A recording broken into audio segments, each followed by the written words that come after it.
Hello, everyone, and welcome to another episode of the Oppenheimer Security Hearing transcript. Today, I am continuing to read Volume 2 of the transcript. This is the second day of Oppenheimer's hearings, and before we get started, I just want to test out my audio, make sure everything's good.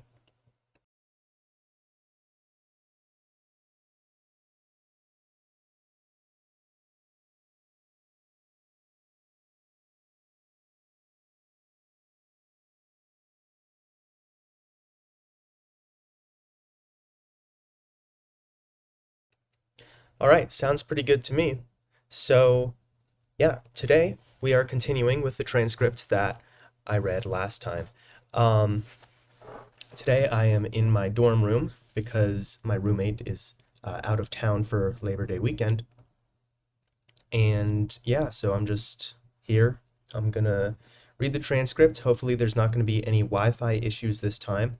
However, have I am recording as well as streaming on OBS. That's an option. So if the Wi-Fi does happen to break, what I can do is I can re-upload this stream as a video uh, so that there's no loss of information. But hopefully that won't be necessary. So, yeah. Anyway, so some context earlier in today's hearing, we had the man, um, oh shoot, what was his name? He works at Bell Labs. He was the president of Bell Labs. Mervyn J. Kelly. Here he is. So we had Mervyn J. Kelly testify about his time working with Oppenheimer on one of the various committees that he chaired after the war. And so he was just saying that, Oppenheimer's a good guy and he was not sabotaging the country or anything, just sort of positive character witness here. But his testimony's over, and so we're back to a direct interview of Oppenheimer himself. And I am going to go back a little bit to page 246 because that was kind of a natural stopping point, and then I continued for 5 more minutes, kind of, and then I ran out of time in the library's study room. So this time, just for, having nice, concise blocks, I'm just going to start back there. All right.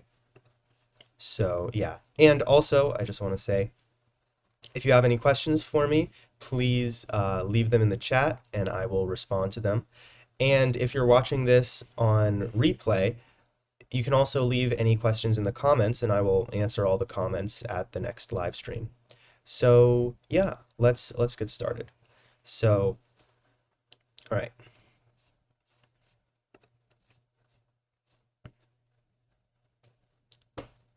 So Mr. Garrison says, this brings us, logically, to the report on the H-bomb in the fall of 1949. I don't know whether the board would think this was an appropriate point to adjourn or whether we should go ahead and start on it. Then Mr. Gray says, I think we should start on it, Mr. Garrison, if you don't mind.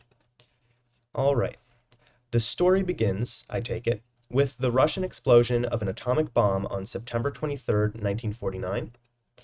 I don't think the story begins there. I will go back a little bit. We can begin in the middle and go both backward and forward. In September of 1949, I had a call from either General Nelson or Mr. Northrop. They were involved in the detection net for Soviet atomic explosions, or anyway, for foreign atomic explosions, and they said that they had something very important. A little later, I came down to Washington and met with a panel. I see it says in my summary that this was advisory to General Vandenberg. I never was entirely clear as to who the panel was supposed to advise. This appears in the exhibit. That is right. This was Admiral Parsons, Dr. Bacher, and Dr. Bush. Where is that? And then Mr. Ecker says it is item 6,2, I believe. Then Dr. Evans. Yes, I have it. I think I had seen a good deal of the evidence before the panel was convened. In any case, we went over it very carefully, and it was very clear to us that this was the real thing, and there was not any doubt about it. We so reported to whomever we were reporting. I think it was General Vandenberg. This was an atomic bomb, or at least it could well have been, and there was no reason to doubt that it was a good one. Yesterday, you read evidence that in 1948 I was not thinking it would come so soon. That was the prevailing opinion. In every meeting of the General Advisory Committee, nearly we had a briefing on what was called atomic intelligence. It is common knowledge that prior to the Soviet explosion, the earliest possible date was considerably later than the actual explosion, and that the probable date quite a lot later. The fact is, we didn't know what was going on, so this came as an immense shock and to everyone involved clearly meant some rethinking of many aspects of US policy. I went over to the State Department where the question was being discussed. I was asked to go over by the Undersecretary, should this be publicly announced by the President, and I gave some arguments in favor of that. I don't know who finally resolved the matter, but the President did make a public statement. I was taken up to hearings before the Joint Congressional Committee. General Vandenberg certainly appeared, and probably Admiral Hillenkoetter and other people whom I have forgotten. The committee was quite skeptical as to whether this was the real thing. Is this... Oh, wait, sorry, not him. Mr. Gray. Is this the GAC? No, the Joint Congressional Committee. They were quite skeptical, and I was not allowed to tell them the evidence. It was understood that this was to be kept secret. All I could do was just sound as serious and convinced and certain about it as I know how. I think by the time we left the Joint Congressional Committee understood that this event had been real.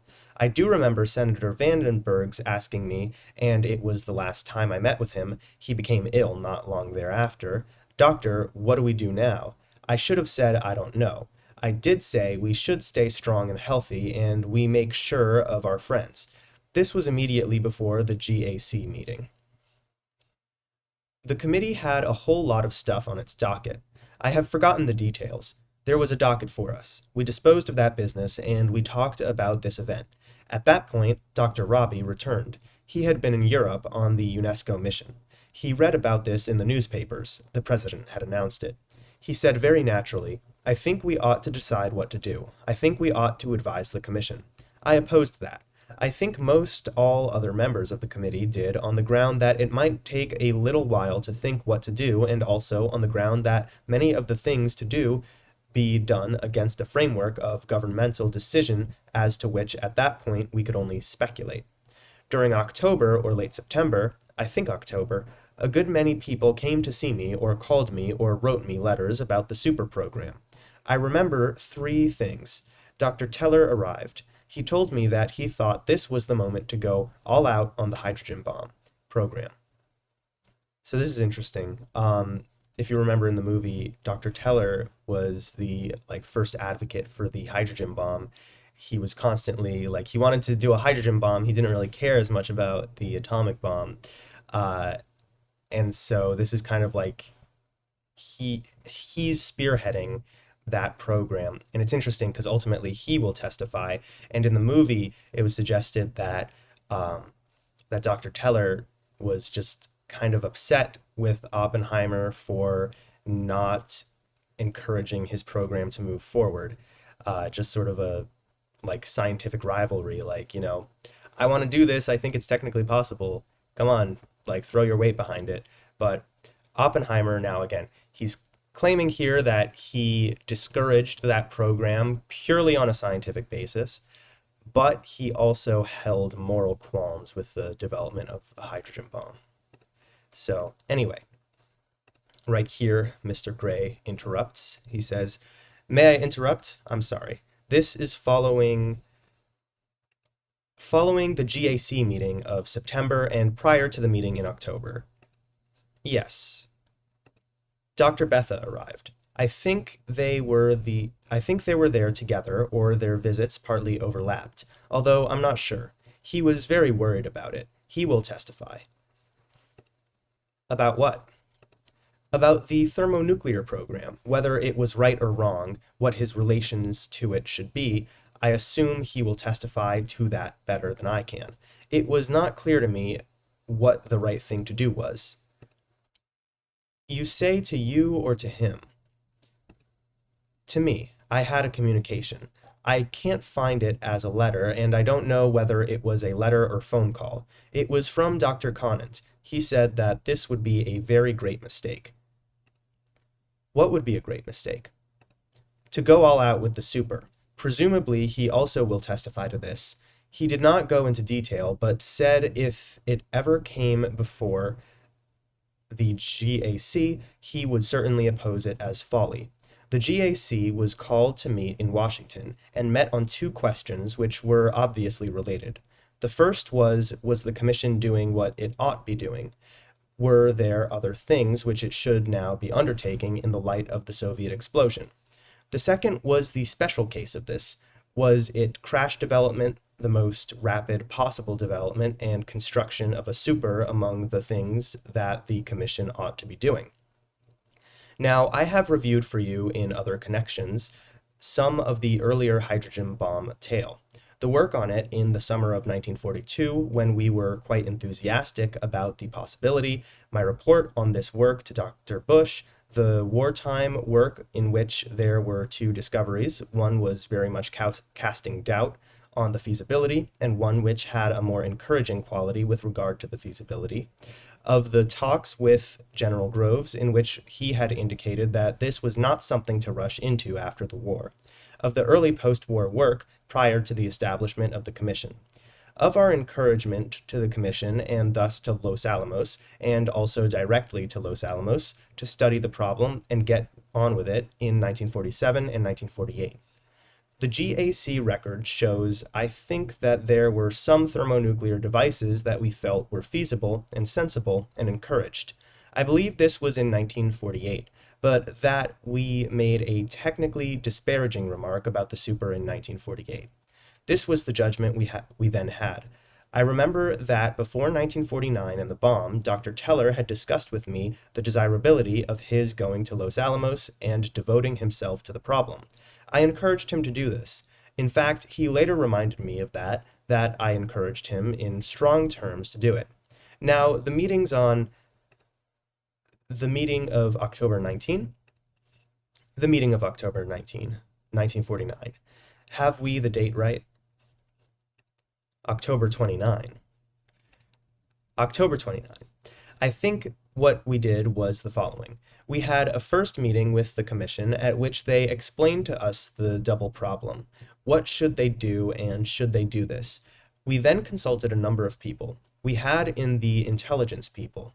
I ought to say that never during my chairmanship of the GAC, never at any time when I had access to it, did I learn of any intelligence that the Russians were working on hydrogen weapons.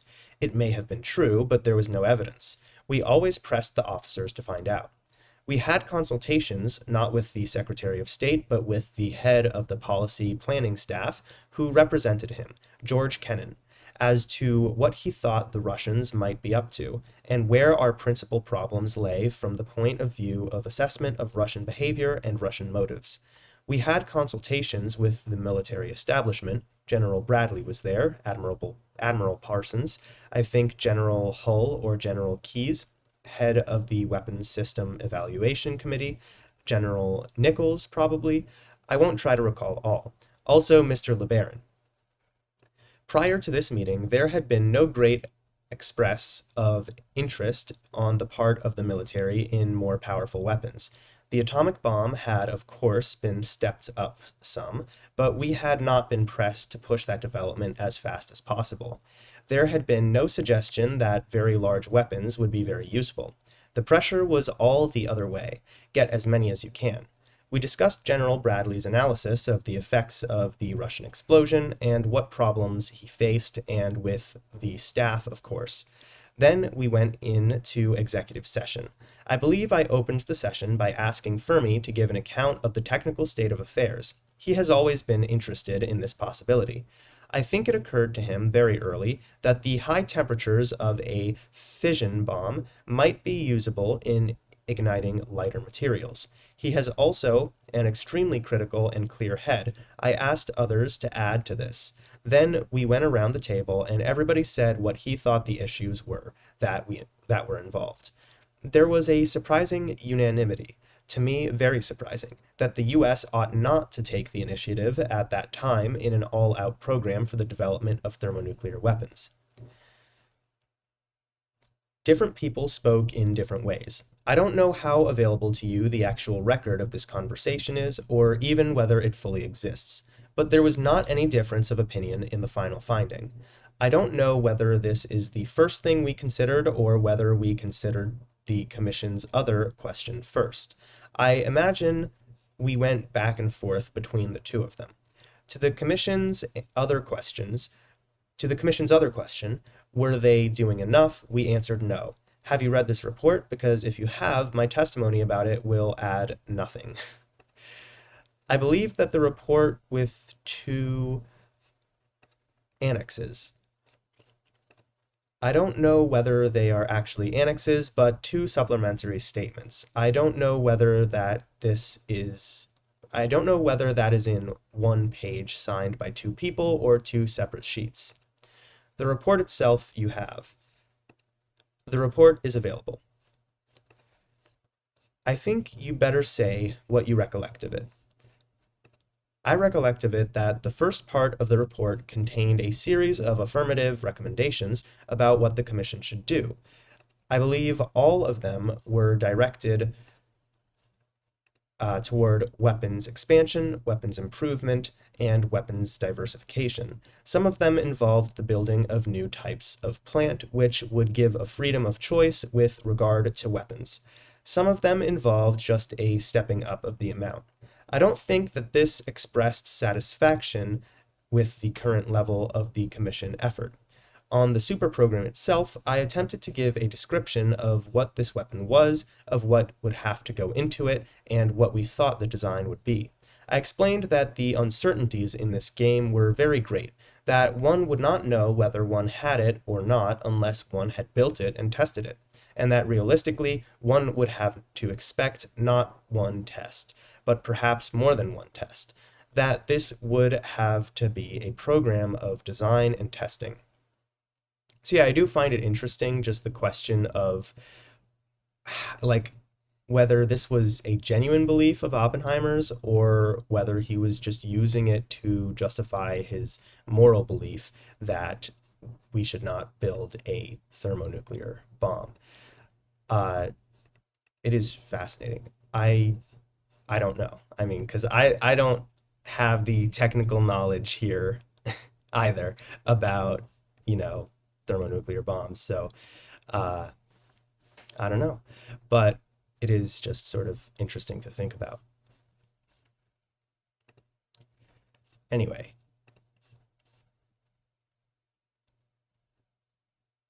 because it does sound like it would have been like a very challenging thing to do, uh, but it got done evidently. So he must have been overestimating it. And the question is, how much was he overestimating it, and was it reasonable to be overestimating it? Um, I read this interesting book on psychology called The Righteous Mind by Jonathan Haidt, and he goes over some of the biases that the human mind has in terms of forming opinions. That typically the way that people form opinions is just by gut reaction and by how they feel about the subject. And then they use evidence afterward to justify that opinion. And that it's pretty rare for people to genuinely just kind of come into a situation without an opinion either way and then develop an opinion just based on the facts alone. Which is concerning because that is how science operates, that's how the law operates, that's how so much of society operates, is under the assumption that we can have these sort of neutral, rational observers making, opinions. So I wonder if Oppenheimer had genuinely sort of convinced himself just through his strong conviction that we should not build a thermonuclear bomb, that we had good evidence, and whether maybe it wasn't really good evidence, but it was just his, opinion sort of overriding his rationality.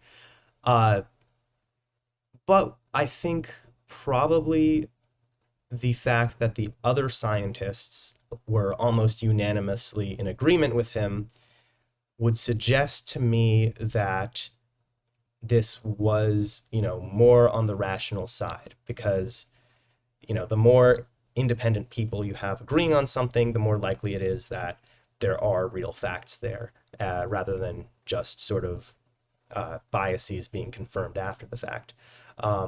Although the argument would be that, Oppenheimer was just so revered among scientists that they just sort of fell in line to whatever he said. So it's an interesting debate, but I think we'll figure that out more and more as we continue to read this. Anyway, so that this would have to be a program of design and testing. All right. We had in mind, but I don't think we had clearly enough in mind, that we were talking about a single design which was in its essence frozen, and that the possibility did not occur to us very strongly that there might be quite other ways of going about it. Our report had a single structure in mind, or almost a single structure, whose characteristics in terms of blast, of damage, of explosive force, of course, and certainly, we tried in the report to describe as faithfully as we know how. I think in the report itself, we were unanimous in hoping that the US would not have to take the initiative in the development of this weapon. There were 2 annexes, neither of which I drafted. There is nothing of restricted data in those, I believe, but perhaps we can't read them into the record anyway. Are there any restricted data? Then Mr. Rolander, and I'll remind you that Rolander is part of the prosecution team with Roger Robb, while Silverman and Ecker are part of the defense team with Lloyd Garrison. But they're not depicted in the movie. I said this in the first episode, just for convenience, basically, because you don't need to cast a bunch of unnecessary characters when you can just roll it all into one. So anyway, but Rolander says, I think the question raised is whether or not, I think the question raised is whether other security information might be divulged. How many bombs we have and so on? Yes. Perhaps Dr. Oppenheimer could give us his summary. It is a long time since I read them. This ought to be in the record, ought it not? Could you let me read them? They have been available to Dr. Oppenheimer ever since the letter was sent to him. I think that was clearly understood, was it not, Doctor? I was told by counsel that I would be allowed any reports that you had prepared. That is right. So far, you have not come down to avail yourself of it. I see. They are not here? We have extracts of them, yes, sir. I would think I might read the 2 annexes and paraphrase them. Then Mr. Gray. I think I am going to ask that we recess now, because there is not another matter to bring up not related to the testimony. I think in the meantime, Mr. Robb, the chairman would like to be advised about this. The security aspect. Yes, so we will recess now until 2 o'clock. Thereupon, at 12:25 p.m., a recess was taken until 2 o'clock the same day. Classified portion of Dr. Oppenheimer's statement, pages 258 to 265 inclusive, appear in separate classified document. Ooh, fun, another classified document. There are a lot of these. I want to make like a... I wish I could add like a filter or something. Just big, bold letters that say classified. Let me actually quickly do that. I'll do that. Okay, I'll do that over here. I'm just going to make this square black. So we are in the classified portion now. When they come back from the recess, everything here was classified, but was released by the Department of Energy some years ago. I forget when. These were released in two stages, one pretty much immediately after this hearing, and then one a little while later, and that's all the security clearance classified stuff. So yeah.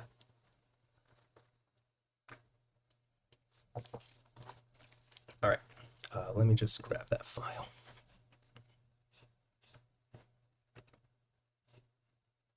Okay, 2B.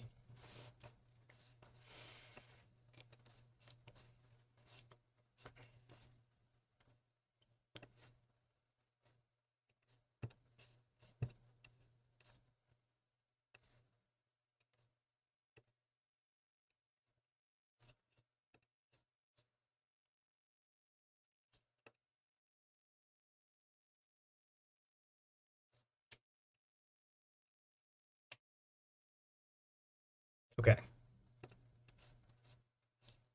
Afternoon session, 2 p.m. Gentlemen, shall we proceed? Thereupon, Albert J. Gadsder, the reporter, was duly sworn by the chairman. Whereupon, J. Robert Oppenheimer, the witness on the stand at the time of taking this recess, resumed the stand and testified further as follows. Direct examination continued by Mr. Garrison. You were in the course of commenting on the 1949 report when we recessed. Yes. I find that the report has a letter of transmittal, that it has a section on affirmative actions to be taken, that it has a section on super bombs, and that it has these two annexes of which you have heard. As far as length is concerned, the section on affirmative actions and the section on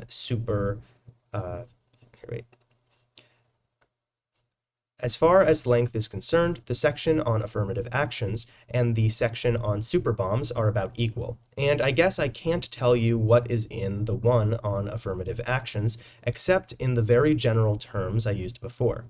The first page of the page and a half of the report on the super bomb is an account of what it is supposed to be, what has to be done in order to bring it about, and some semi-quantitative notions of what it would take, what kind of damage it would do, and what kind of a program would be required. The essential point there is that, as we then saw it, it was a weapon that you could not be sure of until you tried it out, and it is a problem of calculation and study. And then you went out in the proper place in the Pacific and found out whether it went bang, and found out to what extent your ideas had been right and to what extent they had been wrong.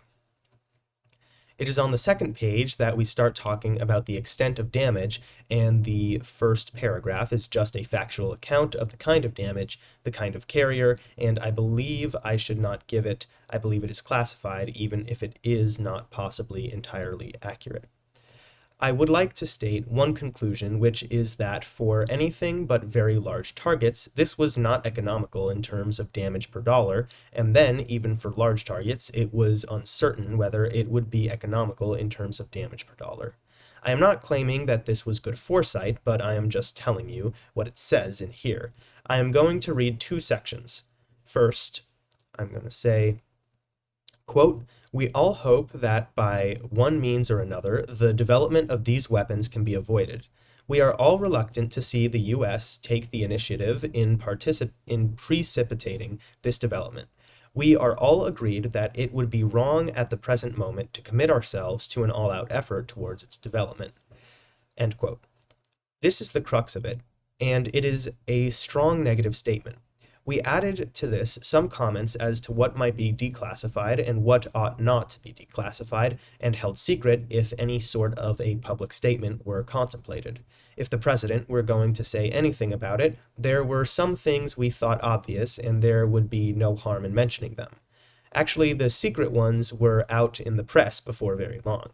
The phrase that you heard this morning, quote, "We believe that the imaginative and concerted attack on the problem has a better than even chance of producing the weapon within 5 years," end quote, I find that in this report and in this report there is, therefore, no statement that it is unfeasible.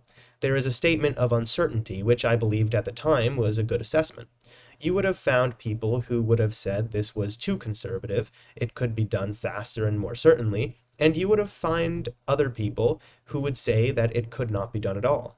But the statement as read here, no member of the GAC objected to, and I have heard very little objection to that as an assessment of the feasibility at that time.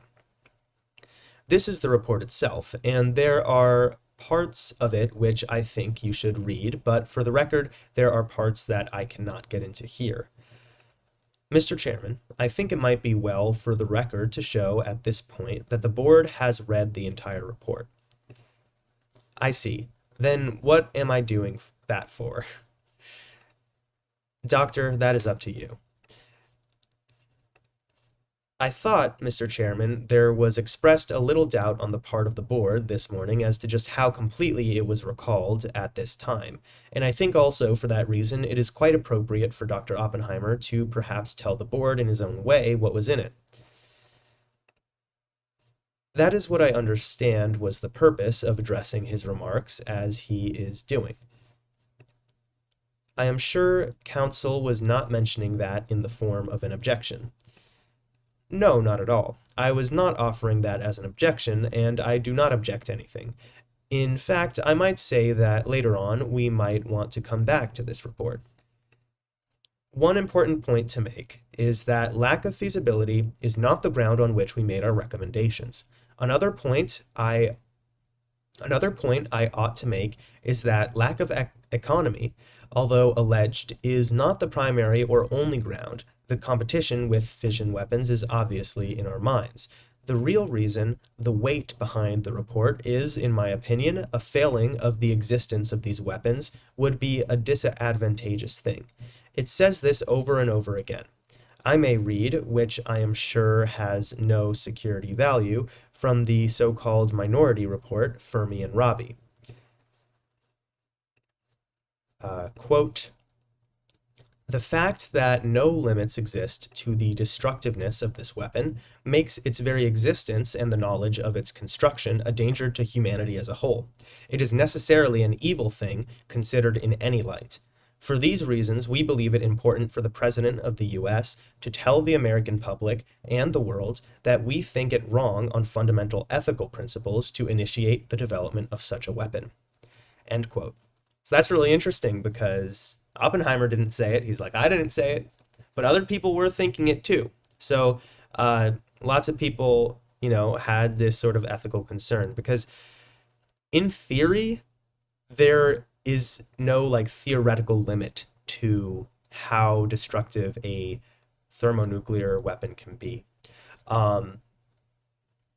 The largest one that was ever detonated was the Tsar Bomba, which was 50 megatons of TNT equivalent. So that would be 2,000 times as powerful as the bombs dropped on Hiroshima and Nagasaki. And the reason that there's no theoretical limit is just sort of based on the way that a fusion bomb works. So the way a fusion bomb works, I think I mentioned this in episode 1, is that first you have a fission explosion, and the heat generated by that fission explosion goes on to trigger a fusion explosion. And then that's it. But what can be done after that, and I don't believe it ever has been done, but what can theoretically be done is then that fusion explosion can be used to trigger an even larger fusion explosion, and that an even larger, and so on and so on. So it's sort of a staged bomb, and each stage, the energy from the last stage is the catalyst for the energy of the next stage, and each stage can be even more powerful than the last. It's sort of like, setting off a match, that's a tiny little fire, but then you drop it in gasoline, and that's a big fire. But then imagine that the gasoline itself, that big fire that you've generated from one tiny spark, now becomes the spark for an even larger fire. It's kind of like that. You can, in theory, indefinitely increase the destructive capacity of a fusion bomb by just making it have more and more stages to it. And so I believe that's what Fermi and Robbie are commenting on here. I'm not exactly sure, but I believe that's what they were making reference to. So they were saying we shouldn't keep going with this because when will it end, right? And evidently it ended with 50 megatons. There haven't really been any bombs larger than that, and I'm not sure any are being constructed. Um, and I'm not exactly sure why. My guess would be more of the sort of economical concerns, which are basically the fact that, like, yeah, one really big bomb is impressive, but it's like not that useful when you could have 10 smaller bombs that would be a bit more precise and do more damage. So it kind of makes sense in that regard, um, that things haven't continued past 50 megatons, but in theory, they very well could. And so, yeah, that's just kind of interesting. But because of, I would largely argue economical concerns, although also, there have been efforts toward nuclear non-proliferation, uh, and those have definitely decreased the quantity of nuclear bombs we have, but at least the size of those bombs themselves, I would probably guess would be an economical concern. But I don't know. I would have to look into that more. Anyway,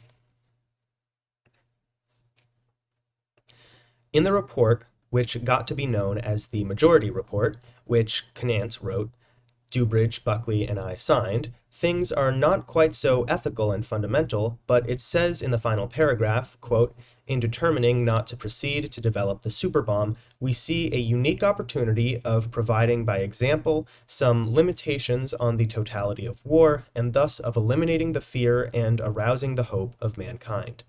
End quote. I think it is very clear that the objection was that we did not like the weapon, not that it couldn't be made. Now, it is a matter of speculation whether, if we had before us at that time, if we had had the technical knowledge and inventiveness, which we did have somewhat later, we would have taken a view of this kind. These are total views where you try to take into account how good the thing is, what the enemy is likely to do, what you can do with it, what the competition is, and the extent to which this is an inevitable step anyway. My feeling about the delay in in the hydrogen bomb, and I imagine you want to question me about it, is that if we had had good ideas in 1945 and had we wanted to, this object might have been in existence in 1947 or 48, perhaps 48. If we had had all of the good ideas in 1949, I suppose some little time might have been shaved off the development as it actually occurred. If we had not had good ideas in 1951, I do not think we would have it today. In other words, the question of delay is keyed in this case to the question of invention, and I think the record should show, it is known to you, that the principal inventor in all of this business was Teller, with many important contribution from Ulam and other people, such as Nordheim. It has not been quite a one-man show, but he has had some very, very good ideas, and they have kept coming. It is probably true that an idea of mine is embodied in all of these things. It is not very ingenious, but it turned out to be very useful, and it was not enough to establish feasibility or have a decisive bearing on their feasibility. So yeah, as I mentioned earlier, Dr. Teller is sort of the lead guy on the super bomb. That was his, you know, end goal from the start, even when he first signed on to the Manhattan Project. That is where his mind went first, like before even thinking about the atomic bomb. So, anyway, the notion that the thermonuclear arms race was something that was in the interests of this country to avoid if it could was very clear to us in 1949. We may have been wrong. We thought it was something to avoid even if we could jump the gun by a couple of years, or even if we could outproduce the enemy, because we were infinitely more vulnerable and infinitely less likely to initiate the use of these weapons, and because the world in which great destruction has been done in all civilized parts of the world is a harder world for America to live with than it is for the communists to live with. This is an idea which I believe is still right. But I think what was not clear to us then, and what is clearer to me now, is that it probably lay wholly beyond our power to prevent the Russians somehow from getting ahead with it. I think if we could have taken any action at that time, which would have precluded their development of this weapon, it would have been a very good bet to take that, I am sure. I do not know enough about contemporary intelligence to say whether or not our actions have had any effect on theirs, but you have ways of finding out about that. I believe that their atomic effort was quite imitative, and that made it quite natural for us to think that their thermonuclear work would be quite imitative, and that we should not set the pace in this development. I am trying to explain what I thought and what I believe my friends thought. I am not arguing that this is right, but I am clear about one thing. If this affair could have been averted on the part of the Russians, I am quite clear that we would be in a safer world today, by far. Would you repeat that last sentence? I didn't quite get it. If the development by the enemy, as well as by us, of thermonuclear weapons could have been averted, I think we would be in a somewhat safer world today than we are.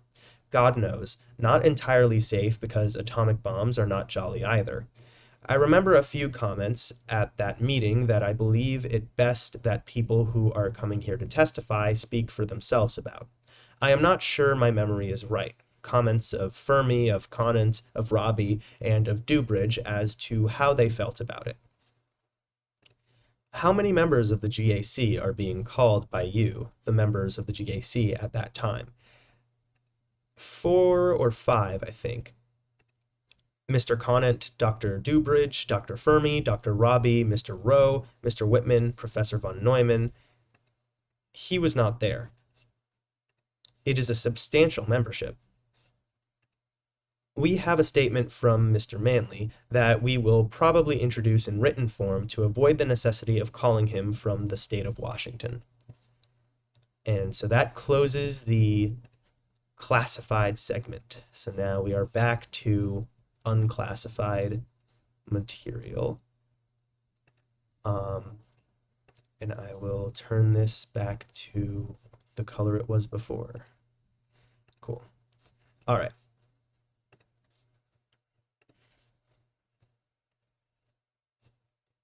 Okay, so I do not think we called Dr. Cyril Smith, but I will testify that, Oppenheimer. I do not think we called Dr. Cyril Smith, but I will testify that he was an ardent signer of these documents. Mr. Seaborg was away. There were meetings after this. Yes. I think we have to keep strictly away from the technical questions. I do not think we want to argue technical questions here, and I do not think it is very meaningful for me to speculate as to how we would have responded had the technical picture at that time been more as it was later.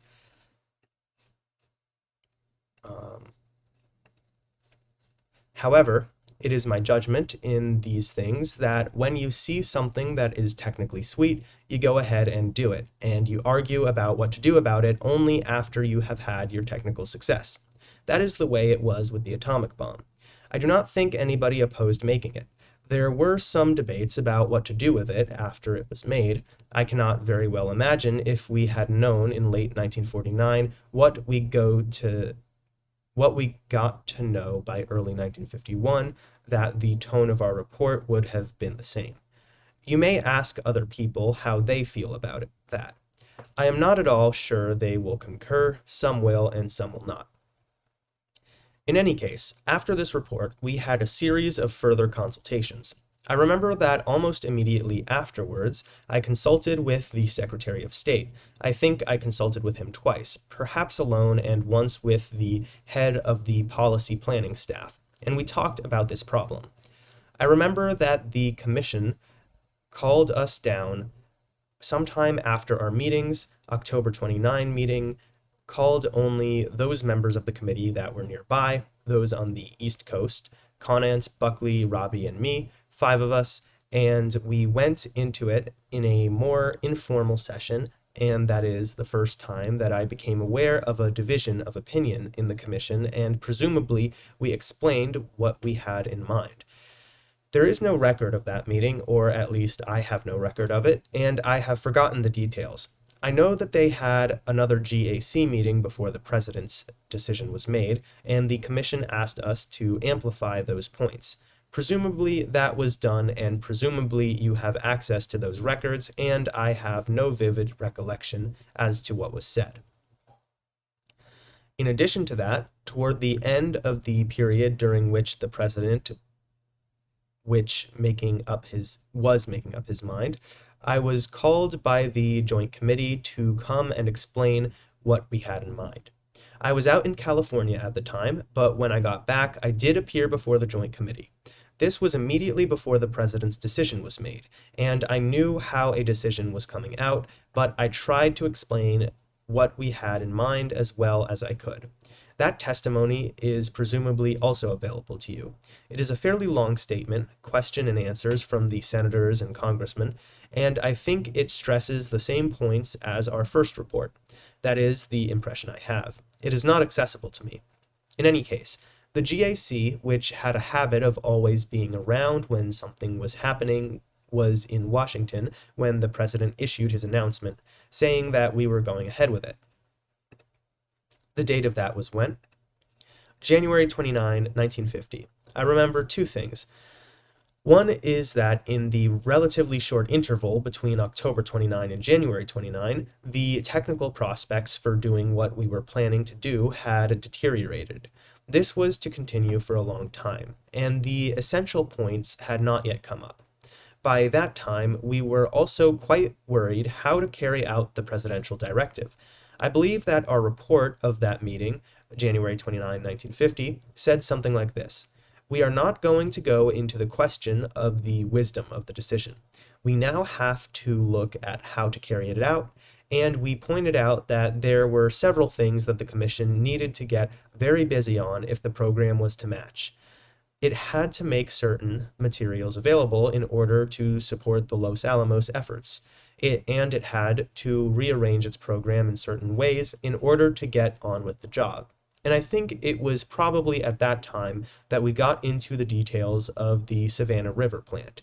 The dual purpose of this seemed just right in view of the great technical uncertainties, which were both qualitative and quantitative, which then existed. I believe that in every subsequent GAC report, where we gave advice on the thermonuclear program, on the super part of it, or the other parts of it, that the problem before us was what to do and how to get on with it, what made sense and what did not make sense, and that the morale and ethical and political issues which are touched on in these two annexes were never again mentioned, and that we never again questioned the basic decision under which we were operating. We tried, I think, throughout to point out where the really critical questions were. There was a tendency in this job, as in many others, to try to solve the easy problems and try to leave the really tough ones unworried about, and I think we kept rubbing on the toughest one, that this had to be looked into. That was done, not completely, perhaps it is not absolutely done completely today, but the situation developed in a most odd way because by the spring and summer of 1951, things were not stuck in the sense that there was nothing to do, but they were stuck in the sense that there was no program of which you could see the end. So that is interesting, just how he's sort of saying, I did my duty, we all advised not to make this decision, but once the decision was made, we, followed our orders and did our best to carry it out. That's obviously the argument you're going to want to make if you want to continue to have the right to advise the US government on things, right? Because they're going to say, we want your technical advice and we don't want it to be muddled with whatever else you are thinking about, which, that's obviously going to be position of the government and whoever's receiving the advice, right? So, yeah.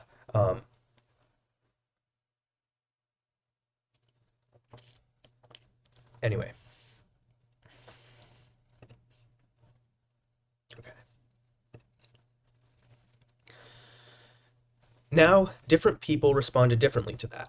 Teller also pointed out, quite rightly, that there were other possibilities that might turn up, and other people took a very categorical view that the whole business was nonsense. Scientifically nonsense. Scientifically nonsense.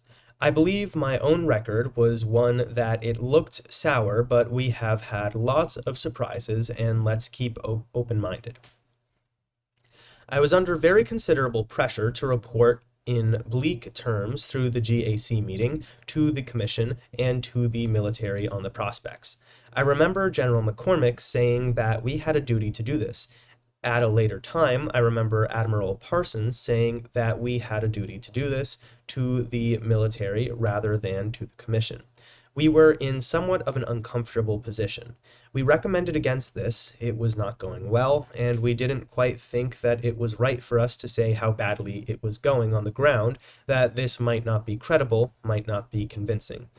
What we did do was hold a meeting. Perhaps this was the weapons subcommittee of the GAC, out at Los Alamos, at which we had talks by the people working on the job, Wheeler, Teller, Bradbury. I will not try to list them all, but anyway, the people who were really doing the work, and we kept a transcript of these talks. We showed the transcript to the people whose views were represented, and we asked them to edit the transcript and transmitted this transcript to the commission, not as a report of ours, but as a first-hand report of how things looked. I think this would have been in the summer of 1950, or it may have been somewhat later. One of the names mentioned there was Wheeler, and I wonder if that's John Wheeler, who I talked about in an earlier video of mine about the one-electron universe. John Wheeler was a physicist, so it would make sense. And you should go watch that video, the one-electron universe, if you want to know about Dr. Wheeler and what he did. And what his sort of theories were, because he was a quantum physicist, or I guess nuclear physicist at this time. Quantum mechanics. Well, yeah, quantum mechanics was developed in 1920s, so I guess you would call him a quantum physicist too, although it was in its very early stages. His theory was that electrons and positrons are actually part of the same entity, and that whenever an electron and positron annihilate, it's really that the electron is undergoing a reaction where it reverses direction in time, and that while it's traveling backwards in time, it's acting as a positron, which is just a very interesting theory. It's also kind of related to another Christopher Nolan movie, Tenet, if you've ever seen that movie. That movie basically operates on the same principle as the one electron universe, except with people. So there's one scene in the movie where two people pop out of nowhere from this room, two soldiers basically. One's moving forwards through time and the other is moving backwards through time. And from the people that are just moving forwards through time normally, it's like they came out of nowhere. It's like, how did this happen, right? But it would be analogous to the pair creation of an electron and a positron in the real world. So I really like that. That was what I mainly liked about the movie Tenet, was that it was sort of interesting in how it kind of operated like the one electron universe. But anyway, that's a digression, so I'll get back to it. At the same time, we went over the program with Los Alamos. There were weapons testing programs, their calculation programs, and I believe you will hear evidence that at least some people out there thought we were just the opposite of harmful, but quite helpful in connection with this job. We also kept in touch with and tried to help the production activities of the commission, some of the engineering activities that went along with the basic research and development. It was partly, I think, in response to the sense that a report on this matter also needed to be available in military circles, that the hydrogen superbomb was included in this report of the panel that we heard of this morning. It was toward the end of 1950, but it was all that part of the advice, or which seems to me is most central and basic and inescapable responsibility, which is to tell what he knows of what is going on and what he knows of the truth. I feel that in this we did our duty rather well. There are things that you probably want to question me about in some detail in the general manager's letter. They have to do with unauthorized distribution of reports. We have an affidavit, which we will introduce later, which throws some light on it. To me, it was an utterly mysterious document. I did, of course, I won't say of course, in fact, did show various GAC reports from time to time to a very few people who were actively engaged and responsibly engaged in the program. The purpose of this was certainly not to persuade them to come over to my views, but to elicit their views and have a discussion. I showed some of the reports on the super to von Neumann at the Institute, who is a very close friend and a very responsible man, and whom I knew to be a great enthusiast for the program. I had no notion at all that this was going to change his mind, but I thought it right to show them, and he certainly was pleased that I did. I showed nothing at Los Alamos. I wasn't there, and you will have a record of what happened, which I think will satisfy you as to why some of these documents were made available and how little that involved me. At least this is the story that I think will emerge. It is also alleged that I kept people from working on the hydrogen bomb. If by that it is meant that a knowledge of our views, which got to be rather widespread, had an effect, I cannot deny it because I don't know. But I think I can deny that I ever talked anybody out of working on the hydrogen bomb or desired to talk anybody out of working on the hydrogen bomb. You will have some testimony on this, but since I don't know who the people are who are referred to in the general manager's letter, what I say might not be entirely responsive. I know that in one case there was a very brilliant young physicist called Conrad Longmire. I think he was at the University of Rochester. In any case, he had applied to come to the Institute, and we granted him a membership there, and he said that he would like to go to Los Alamos for a year, and I said, "Fine, go do that, and you can have your membership here at any time you want it," in an attempt to make the decision easy for him, because he didn't want to give up his Institute membership. I don't know but that there are other cases. Longmire is still there. There are times when they communicated with me saying that it would be nice for him to spend a year at the Institute, but he has not come yet. I think we will have to get into the details if there is anything about my slowing down the work on the super, because as a general allegation, I find nothing to take hold of there. May I ask the board if it would suit your convenience to ask Dr. Oppenheimer questions that you have in mind about any of these portions, or would you rather do it at the end? I think we would rather do it at the end. I have not consulted with Mr. Robb about it. I think it would be preferable to ask the questions at the end. I think that would be preferable to get the continuity of Dr. Oppenheimer's testimony. I think it would be fair to say that between the 1st of 1950 and early 1951, my attitude toward this object was that we didn't know how to make it, and it was going to be very hard to make, but we had been told to do it, and we must try. In the spring of 1951, there were some inventions made. They were not discoveries, really. They were inventions, new ideas, and from then on it became clear that this was a program which was bound to succeed. It might not succeed at first shot, you might make mistakes, but for the first time it was solid.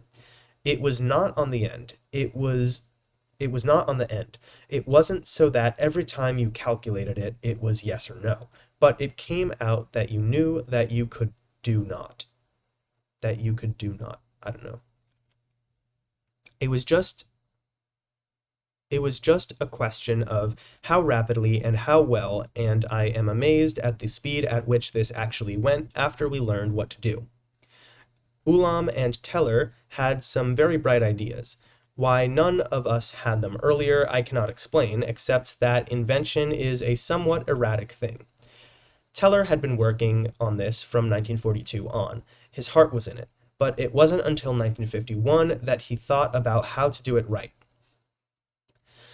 Now, I have a few matters here which came in between. During the doldrums of the H-bomb, the war in Korea broke out, and a large part of the GAC's and other committees' attention was, as I say, devoted to the very immediate and very obvious, and I would say, to using an atomic explosive not merely in a strategic campaign, but also in a defensive or tactical campaign. And I think the record will bear out that that is what we were spending most of our time worrying about. That is the origin of the panel Kelly talked about this morning, the origin of the exercises which led to the development of a tactical capability in Europe, the origin of one, at least, of the threads, one, at least, of the reasons for the very great expansion in the atomic energy enterprise to support a much more diversified use of weapons, even leading some people to suggest, I think this was Gordon Dean, that maybe the atomic weapons on the battlefield would be so effective that it would not be necessary to use them strategically. I have never really believed that that was possible, or believed that a sharp distinction between the two could be maintained or made intelligible.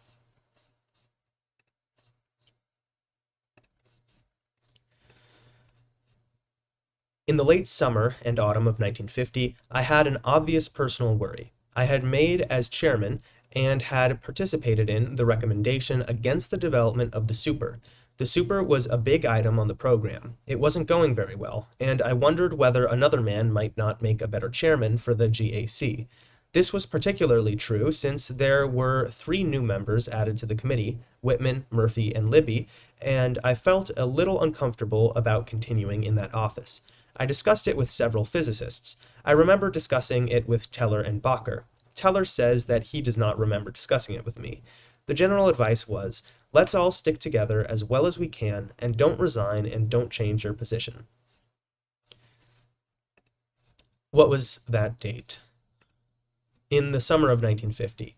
When I got back in the autumn of 1950, the first meeting, I went to see Mr. Dean, who was chairman of the commission, and Commissioner Smith, and told them about my problem, and they said that obviously the chairman should be someone who would be comfortable with them.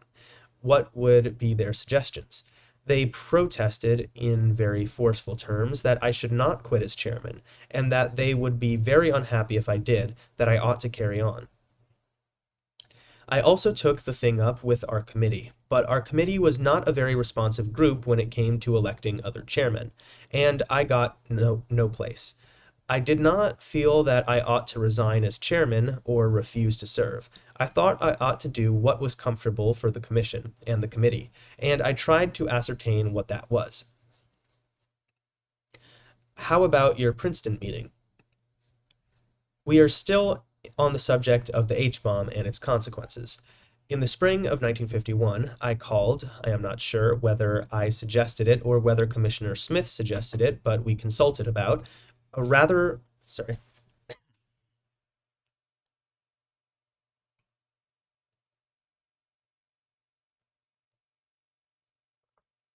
Okay.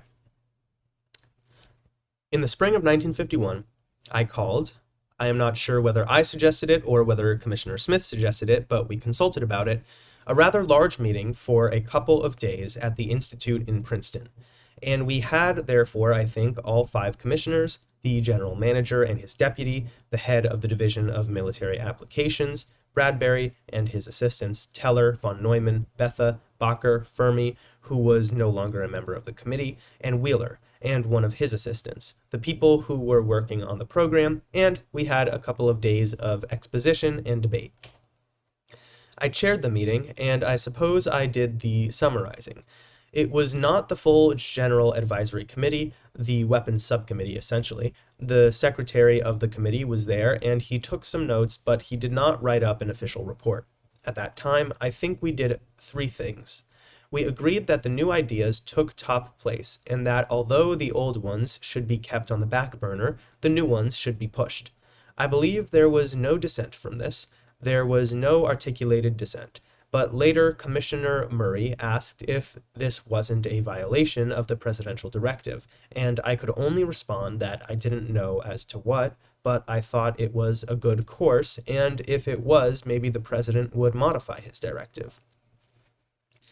At that meeting, I remember no dissent from that, but there was a great deal of surprise at how things were changed. Fermi knew nothing of these developments and was quite amazed, and I think for the commission it was quite an education to see what had happened in the meantime. At least that was the purpose, to get everybody together so that there was a common understanding. The second thing was to recognize that some materials that had not been hitherto prominent, although they had been mentioned, might be handy to have, and the commission was urged to get started on producing some of these materials. This was something that there was a little bit of objection to on the ground that everything changed so often in the past that maybe change in the future, and why get committed to a cumbersome operation on the basis of the then existing state of knowledge. But I believe the prevailing opinion, and I know mine, was that the prevailing state of opinion was that it was a lot solider than anything that had occurred before, and that they ought to go ahead and even at the risk of wasting a small amount of money. The third thing we did was to talk about the construction and test schedules for these things, and there were differences of opinion, having to do with whether the schedule should be aimed at a completed large-scale explosion or whether one should be aimed at componentry testing, which presumably was supposed to have happened earlier and therefore might be illuminating with regard to the large-scale explosion. As I say, there was not agreement, but the consensus was that unless the studies of the summer passed out on the feasibility of it, one should aim directly at the large-scale explosion, and the timescale of that operation from mid-1951 to late 1952 was, I think, a miracle of speed. I know there may be people who disagree, and I think it might have been done faster, but I can only reminisce and say that in the first days of Los Alamos and in the fall of 1943, Bethe and Teller, two of the most brilliant theorists in the game, and in their way, most responsible men, said to me, quote, "If we had the material now, we could have a bomb in 3 weeks," end quote. Actually, we were ready for the material just about when it arrived, which was not quite 2 years later, and the laboratory had doubled every 9 months in the interval, and everybody was busy. And I think that the estimate of the theorists on how quickly you could do things that involve engineering and involve new chemistry and involve new metallurgy was likely to be a little optimistic. I am continually impressed by the speed, sureness, certainty, skill, and quality of the work that went into the preparation of the first large explosion, and the subsequent work to exploit the development there established. The next thing on which I had notes is that in the autumn of 1951, that was at Princeton. This was the Princeton meeting that I have described. I think it was a very useful meeting. It might have been useful to me if we had made a record of it. It was largely that it was not a formal type of GAC meeting, and our secretary did not want to keep a record, but I believe a fairly good account of the substantive findings exist, and I believe Commissioner Smith knows where to get a hold of it. I don't know how to get a hold of it. In the autumn of 1951, there was an international conference in Chicago, and I attended it even though I was called away to testify for money for the National Science Foundation. While there, I talked at some length with Teller, and the summer's work had only made things look tied together. Teller expressed dissatisfaction with the arrangements made at Los Alamos. He didn't think the man whom Bradbury had put in charge of this development was the right man for the job, and he expressed to me the view that Fermi or Bethe or I would be the only people that he would be happy to work with. I don't know whether he meant me, but I said, quote, "Well, that is fine," end quote, and he said that Bethe and Fermi wouldn't. Quote, "Would you be willing to?" End quote. I won't quote myself verbatim, but I remarked that that would depend on whether I would be welcomed by Bradbury. I had not planned to go back to Los Alamos. It seemed to me a bad thing for an ex-director to return. I was content with my job and work at Princeton, but I would communicate with Bradbury, and I called him and told him of the conversation, and he gave no signs of wanting to have the ex-director back, and said that he had full confidence in the present man, and that was the end of that. I don't believe that it would have been practical. I think you can't make an anomalous rise twice. I think I could create and guide Los Alamos during the war, but I think if I had returned there, the situation would have been so different. I would have been ancient and not on my toes anymore, and I doubt if I would have felt appropriate. But in any case, the success of this would have decisively depended on its being something that was actively in the desires and interests of the director, and it was not so. The hydrogen bomb was not done, and during the winter of 1951 to 52, Los Alamos was working on it, and we kept in quite close touch. Bradbury came in quite frequently. He sent Froman and other people to report to us, and I want to make it clear that I was not actually calculating out and working on it. I was merely trying to understand where the difficulties lay, if any, what the alternatives were, and to form a reasonable judgment so that I might give reasonable advice. At that time, Teller's unhappiness with the arrangements became quite generally known, and we were frequently asked by the commission, quote, should there be a second laboratory, end quote. We were asked, quote, should this work be split off in some way from Los Alamos, end quote. I don't know how many times that came up during the winter of 1951 to 52 as an item before the GAC. I think on this point we were not unanimous. I think Dr. Libby thought it would be a good idea to have a second laboratory at any time. The laboratory, the purpose of which would be to house Teller and bring you people into the program who were, bring new people into the program who were not now working on it, even though this might take some people away from Los Alamos, even though it might interfere with the work then going on. The rest of us, I think, were fairly clear that the things were really going along marvelously well, and that if it was too difficult for Los Alamos to do the whole job, then steps should be taken to get some of their more routine operations moved to Sandia. We talked at great length about the rearrangement of the workload between the two places. Some of the suggestions we made were adopted. We also talked to Bradbury about making within the framework of Los Alamos an advanced development section in which really radical ideas and wild ideas could be thought up and tried out. The director thought it was feasible if he could get the right man. He tried very hard to get one man for it, and after some delay, this man turned him down, and I don't believe such a reform was undertaken then. I believe that with the Commission's reluctance to establish a second weapons laboratory, there was some thought that the Air Force might directly establish one, and I think the Commission protested that, but this is hearsay. In any case, during the winter, our recommendations were to fix up Los Alamos so that it could do the job rather than start a separate establishment.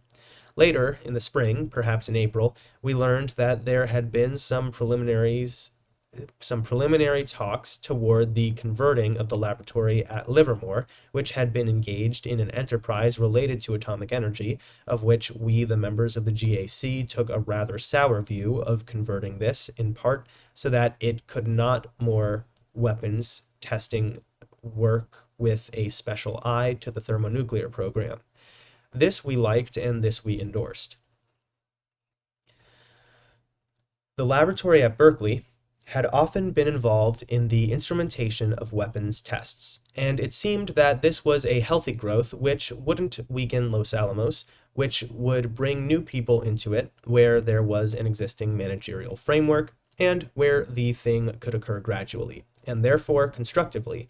The notation of setting out into the desert and building a second site like Los Alamos and building a laboratory around Teller had always seemed to us to be something that was not going to work, given the conditions and given the enormous availability to Los Alamos of the talent that was needed for this problem. In any case, the Livermore Laboratory was established sometime perhaps in the summer of 1952 and has played its part in the subsequent work at the time when my clearance was suspended. The major and the practical and the real parts of the program were still pretty much Los Alamos doing, but it was my hope, all our hope, that both institutions would begin pulling great weight. There had also been no serious friction between them. Did you tell the board that Dr. Teller was in charge of the Livermore laboratory? My understanding is that the director is Herbert York, but that this part of the laboratory's work was under the scientific direction of Teller. I think the board probably knows that better than I do at this point. The super, also, well, it was no longer the super. I forgot one thing, and it may be of some slight importance. This goes back, and I am sorry to have a bad chronology here. I think the record should show that Dr. Evans has just stepped out of the room. Oh, okay. Let's have him step out of the room. Okay.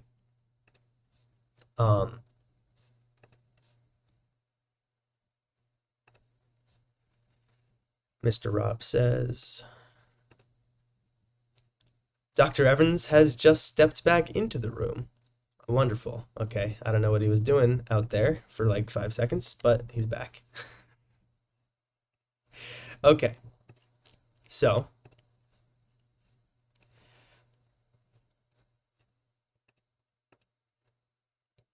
at the time that the H-bomb problem first came up, I forgot to say two things. I spoke of my later feeling that I should perhaps not be the chairman of the GAC myself, but two things happened much earlier. I had some talks with the Secretary of State, too, I think, and so had Dr. Conant.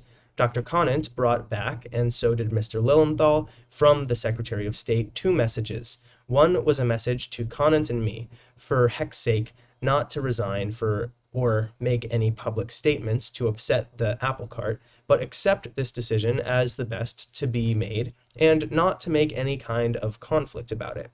That was not hard for us to do, because we hardly would have seen any way of making a public conflict, and the second part of the message was to be sure to stay on the General Advisory Committee, and that is what both of us did. There was another item. He recognized, as has Mr. Lilienthal, and as would any other sane man, whether or not a hydrogen bomb could be made, how soon we made it. The Russian possession of an atomic bomb raised a lot of other problems, military and political, and upset a great many things. The government had been saying we had been expecting it, but now here it was, with regard to the defense of Europe, with regard to the usefulness of atomic retaliation in special conflicts, and I was called in to help in the preparation of the Security Council paper, which was prepared that spring on the subject of which essentially was rearmament, and the subject of which was how to solidify our alliances and increase the overall military power of the U.S.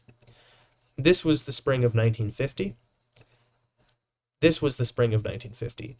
In NSC 68 or 69, and you probably remember the number better than I do. It was quite a fine thing, and we all thought it was right.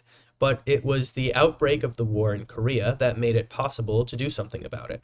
In any case, it needs to be testified by me that I was very aware of the fact that you couldn't, within the atomic energy field alone, find a complete or even a very adequate answer to the Russian breaking of our monopoly. I don't think I had a major part in this paper. It took months of staff work to do it. I wouldn't be surprised if, I don't know, whether I had any part, but in any case, I approved and helped with some parts of that, and its purpose was the build-up which started some months later after Korea. Is that a good breaking point? Shall we take a 5-minute recess? It is fine, since that is out of order, and I apologize for putting it that way. All right, brief recess. Everyone needs a bathroom break, I guess. And okay, back to the meeting. Let me actually turn my brightness down a bit. Okay. Shall we proceed? I have a few more words on the hydrogen bomb, which are not very major. The hydrogen bomb, once it looked like it got in Dr. Kelly's province, of course, came out in the Research and Development Board Committee on which I served. I think the last meeting I attended on the Committee on Atomic Energy, just before the board was dissolved and things organized, we were asked to help find some way of getting very rapidly an emergency capability based on the 1952 test. We did so do. I don't mean that we were the only people that did this. We did relatively little, but that I do remember. I would like to summarize a little bit this long story. I think you will hear from people who believed at the time and believe now that the advice we gave in 1949 was wrong. You will hear from people who believed at the time and who even believe now that the advice we gave in 1949 was right. I myself would not take either of these extreme views.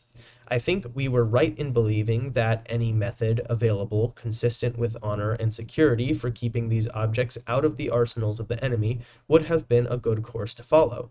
I don't believe we were very clear, and I don't believe we were very agreed as to what such course might be, or whether such a course existed. I think that if we had had at that time the technical insight that I now have, we would have concluded that it was almost hopeless to keep this resource out of the enemy hands, and maybe we would have given up even suggesting that it be tried. I think if we had had that technical knowledge, then we should have recommended that we go ahead full steam, and then, or in 1948, or 1946, or 1945. I don't want to conceal from you, and I have said it in public speeches, so it would not make much sense to conceal from you the dual nature of the big hopes which we entertained about the development of bigger and bigger weapons. First, the atomic bomb, and then its amplified version, and then these new things. On the one hand, as we said at that time, and as I now firmly believe, this stuff is going to put an end to major total wars. I don't know whether it will do so in our lifetime. On the other hand, the notion that this will have to come about by the employment of these weapons on a massive scale against civilizations and cities has always bothered me. I suppose that bother is part of the freight I took into the GAC and into the meetings that discussed the hydrogen bomb. No other person may share that view, but I do. So that's interesting, actually, that perspective that this stuff is going to put an end to major total wars. That is pretty interesting because so far it has proven to be true. The idea of total war, as opposed to just a regular war, is a war in which all of your society is reoriented for the war effort. Broadly, these are considered to be just like World War I and World War II, I believe, are the only wars considered total wars. I remember learning this in like some history class a while ago. Oh, I see a comment. Someone says, this is CDP, says, sorry, just joined. Think I'm late to the broadcast. No problem, CDP. I don't know if you've watched the previous episodes, but you know, this is one long continuity, so don't worry about it. You can always catch up.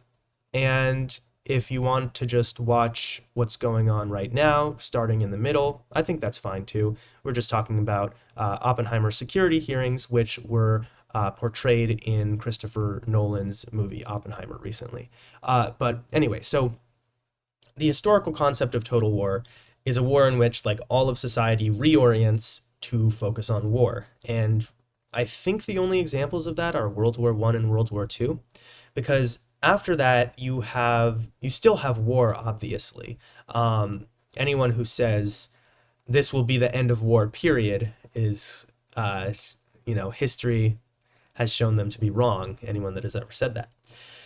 But the claim that it's the end to total war is interesting, because since World War II, wars have been smaller affairs, smaller conflicts, these sort of proxy conflicts. Obviously, on a human level, they can still be just as devastating, right? I mean, we had, Vietnam War, Korean War that they're talking about a little bit earlier, then, wars in the Middle East, and now currently, although the US isn't directly involved in it, the war in Ukraine that we're providing aid to. So these conflicts aren't considered total wars in the way that World War I or World War II was, because you aren't sort of reorienting all of society and all of industry for that sake. Although I would say that Russia and Ukraine are probably pretty consumed by the war right now. But anyway, I digress. At least in the US, we haven't had any war that it's like, this is the thing that this period is going to be defined by, and this is like the main focus of US society, right? But yeah, anyway, CDP says, first timer, thanks. Yeah, well, I'm glad that you joined this stream. Hopefully you'll find it interesting. But anyway, I'll get back to reading. It's just kind of interesting that so far this statement of an end to total wars is kind of correct, I would think. But we'll see, because I mean, obviously Russia is also a nuclear power, and they are currently involved in what I think could be described as a total war. I'm not exactly sure on the historical definition of that, so don't quote me on this. So that could be a breaking point of this, because I would say you can make a case that they're involved in total war, but I don't know. Anyway, okay. I believe that comes almost to the end, except for one thing. I know of no case where I misrepresented or distorted the technical situation in reporting it to my superiors or those to whom I was bound to give advice and counsel. The nearest thing to it that I know is that in the public version of the Atchison-Lilienthal report, we somewhat overstated what could be accomplished by denaturing. I believe this was not anything else than in translating from a technical and therefore secret statement into a public statement, and therefore codified statement. We lost some of the precision with which should have gone into it, and some of the caution which should have gone into it. I am now through with this. Dr. Oppenheimer, you said a little while back that you had shown GAC reports to several people. You mentioned von Neumann. I would like to clear up two things. One, to whom specifically do you recall having shown reports? And secondly, what was the character of these people in relation to the government? I will tell you what I remember. I showed our discussion of the reactor development program to Wigner, who was the great expert in the field. I wanted to know what he thought. This may have been in 1947 or 48. Wigner was, of course, an active participant in the reactor development work of the Commission, fully cleared and with very strong views of his own. He was not at Los Alamos? No, his work was at Argonne and Oak Ridge. He was director of Oak Ridge and he lives in Princeton. I did not go to any trouble to show it to him. I showed the one report that I was reading, the October 29 report, to von Neumann at the Institute. He was one of the experts on the thermonuclear program. He had talked with me, talked my ear off about it before, and also after.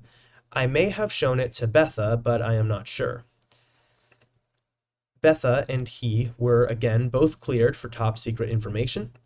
Yes, I doubt whether I showed it to Betha, but I am not clear.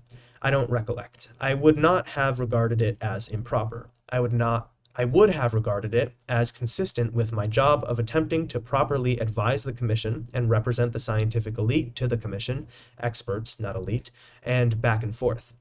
I would have regarded it as proper on occasion and with discretion to show and discuss some of these problems with a cleared person. I am quite clear that a great deal of other showing was done in other ways, but that is something I had nothing to do with. With regard to the item of information in the Commission's letter that you caused to be distributed to K personnel at Los Alamos, I don't know what that means. I'll just read it again. There are typos in this transcript, I will admit, and they have not been corrected. But anyway, With regard to the item of information in the Commission's letter that you caused to be distributed to K personnel at Los Alamos, copies of the October 29, 1949 report with a view to influencing them against the H-bomb program, what have you to say about that specifically? Specifically, I deny it. I never did anything about having extra copies of reports made or sending them out or anything like that. I had no desire to influence Los Alamos. I certainly did not succeed in influencing Los Alamos. May I say to the board that I would like at this time, May I say to the board that I would like at this point to read into the record an affidavit from Dr. John Manley. I shall hand the original to the chairman and then to counsel and copies to the members of the board, and I will explain what it is about. I introduce this, Mr. Chairman, at this point because in the later portion of this affidavit, there is an account from Dr. Manley's records of what distribution was made at Los Alamos of the report in question. It will show, I think, conclusively that Dr. Oppenheimer had nothing to do with this. Dr. Oppenheimer, could you just tell the board in a few words who Dr. John Manley is? Before the war, he was a professor of physics at the University of Illinois at Urbana. I knew him slightly. When I was asked by Arthur Compton to take charge of the bomb work, I didn't know much about experimental things, and he asked Manley to be my deputy with regard to that. He worked very closely together. This would have been 1942 to 43.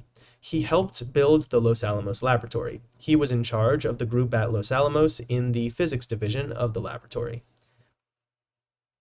He left Los Alamos after the war, returned to Los Alamos a year later or so, and became, I don't know how immediately, associate director. First, he was in charge of the physics division.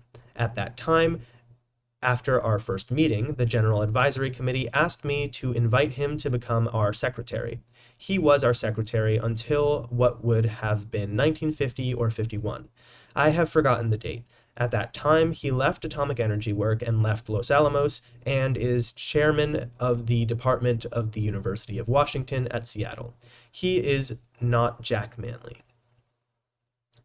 Mr. Chairman, I am introducing this in affidavit form for a couple of reasons. One, Dr. Manley is in the state of Washington, which is quite a little distance from us. Secondly, the part I want most to draw the board's attention to when I reach it in the affidavit has to do with an account of records of his. It is a little more precise to introduce it in written form, but needless to say, if the board would like to have us call Dr. Manley, we would be glad to do so. The program is rather crowded, and so there will be perhaps half a dozen written statements, which, perforce, we will put in the record. I would like to read this rapidly to the board now. Quote, Statement of Dr. John Manley. I live at 4528 West Laurel Drive, Seattle 5, Washington. I am a professor of physics and executive officer of the Department of Physics of the University of Washington. I just want to interrupt here because this is kind of irrelevant, but just that sentence there where he says, I live at 4528 West Laurel Drive. That just makes me think of Breaking Bad. I live at, blah, blah, blah, Negra Arroyo Lane, 87104. But anyway, continuing to quote. I joined the metallurgical laboratory in January of 1942. This was before Dr. J. Robert Oppenheimer had anything to do with it. It was under the direction of Dr. A. H. Compton. In July of that year, Dr. Oppenheimer was selected to head the bomb phase of the project. I recall, for example, the expression of pleasure by Dr. Compton that he was able to get Dr. Oppenheimer to head this portion of the activities. At the same time, I was given responsibility for the experimental phase of the bomb project, Dr. Oppenheimer devoting his time to the overall problems and especially the theoretical aspects. The first time I ever met Dr. Oppenheimer was in connection with this work in about July 1942. I had nothing to do with the selection of Dr. Oppenheimer for this post. During the period from July 1942 to April 1943, I was responsible for the supervision of the experimental work under the direction of Dr. Oppenheimer with headquarters in Chicago. Although he was in residence in Berkeley at that time, he came east frequently for consultation on the detail work under numerous contracts. I was impressed at that time by his ready grasp of even minor details relating to the program. In the latter part of 1942, a decision was made to concentrate this phase of the program at Los Alamos, New Mexico. In this connection, I acted directly as an agent for Dr. Oppenheimer, who was to assume direction of the laboratory. Among other things, I undertook the recruitment of personnel to go to Los Alamos from those groups who had already been engaged in experimental work. In April of 1943, I joined Dr. Oppenheimer at Los Alamos and assumed responsibility for one phase of the experimental program. During the period from 1942 to 45, in which I continued to be closely associated with Dr. Oppenheimer, the clarity of the wisdom of the choice of him to lead this project increased. I am convinced that no one of my acquaintance possesses either the necessary broad technical knowledge and quick grasp of details, or the sympathetic understanding of people which were so necessary to accomplish the project objective in a remote, isolated, and self-contained community. I consider it a remarkable achievement, due in very great part to Dr. Oppenheimer's leadership, that this work was completed in time it was. During this period at Los Alamos, though I have no specific knowledge of the detailed matters of security procedures, personnel clearances, etc., I can recall no instance or situation which impressed me as suggesting laxity or slighting of security measures. There were, for example, specific instructions from Dr. Oppenheimer in 1943 when I was recruiting personnel concerning the secret nature of the project, and during the whole Los Alamos period, very evident support by him of restrictions imposed on civilian personnel, especially with respect to travel, correspondence, etc. As director of the laboratory, Dr. Oppenheimer was normally the recipient of most of the complaints from civilian personnel about security restrictions on travel, etc. And I was impressed with the effectiveness of the job he did in persuading us of the necessity of these restrictions, while in no ways relaxing the restrictions. I did not know anything about Dr. Oppenheimer's attitude on the question of employment of communists, or ex-communists, or pro-communists. Nor did I know whether any of the people employed were or had been communists or pro-communists.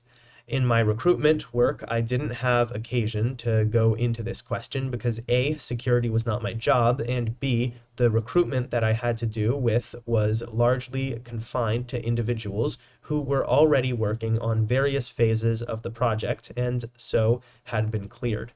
I have not, to this day, heard any suggestions, or even rumor, of any security leakage with respect to the atomic weapons program for which Dr. Oppenheimer could be charged with personal responsibility, or for which anyone ever suggested that Dr. Oppenheimer was even remotely responsible, unless the letter of the Commission dated December 23, 1953, suspending Dr. Oppenheimer's security clearance, may be deemed to be such a suggestion. Although Dr. Oppenheimer left Los Alamos at the close of 1945, I continued there, and in 1946 was asked by him to spend part of my time as secretary to the General Advisory Committee of the Atomic Energy Commission, of which he was chairman. As such secretary, I was not a member of the GAC. I accepted this duty, and from that time until January 1951, I spent about 1/5 of my time in connection with the committee work, being at Los Alamos the remainder of the time, first as a division leader and subsequently as technical associate director of the laboratory. In this period, I know of no circumstances in which Dr. Oppenheimer attempted to influence in a direct, personal way the course of events at Los Alamos, as distinct from the effect that the recommendations of the GAC might, in normal course, have on the work of the laboratory. In fact, I recall that on occasions when I would discuss laboratory problems with him, he would frequently say, "But that's a problem for you and Norris Bradbury, the director of the Los Alamos laboratory."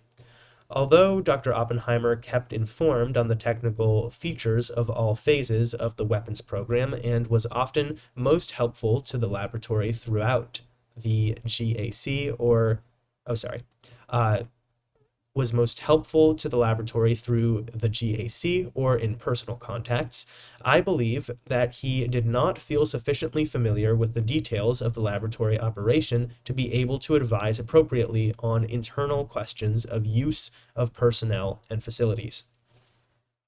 It should be understood that many of the wartime senior personnel of Los Alamos left at the close of the war, and those of us who stayed on felt a very direct challenge to assume all responsibility for the continuing program, relying, of course, on occasion on the technical advice of those individuals who had participated in the wartime program, individuals such as Dr. Oppenheimer, Dr. Fermi, Dr. Betha, uh,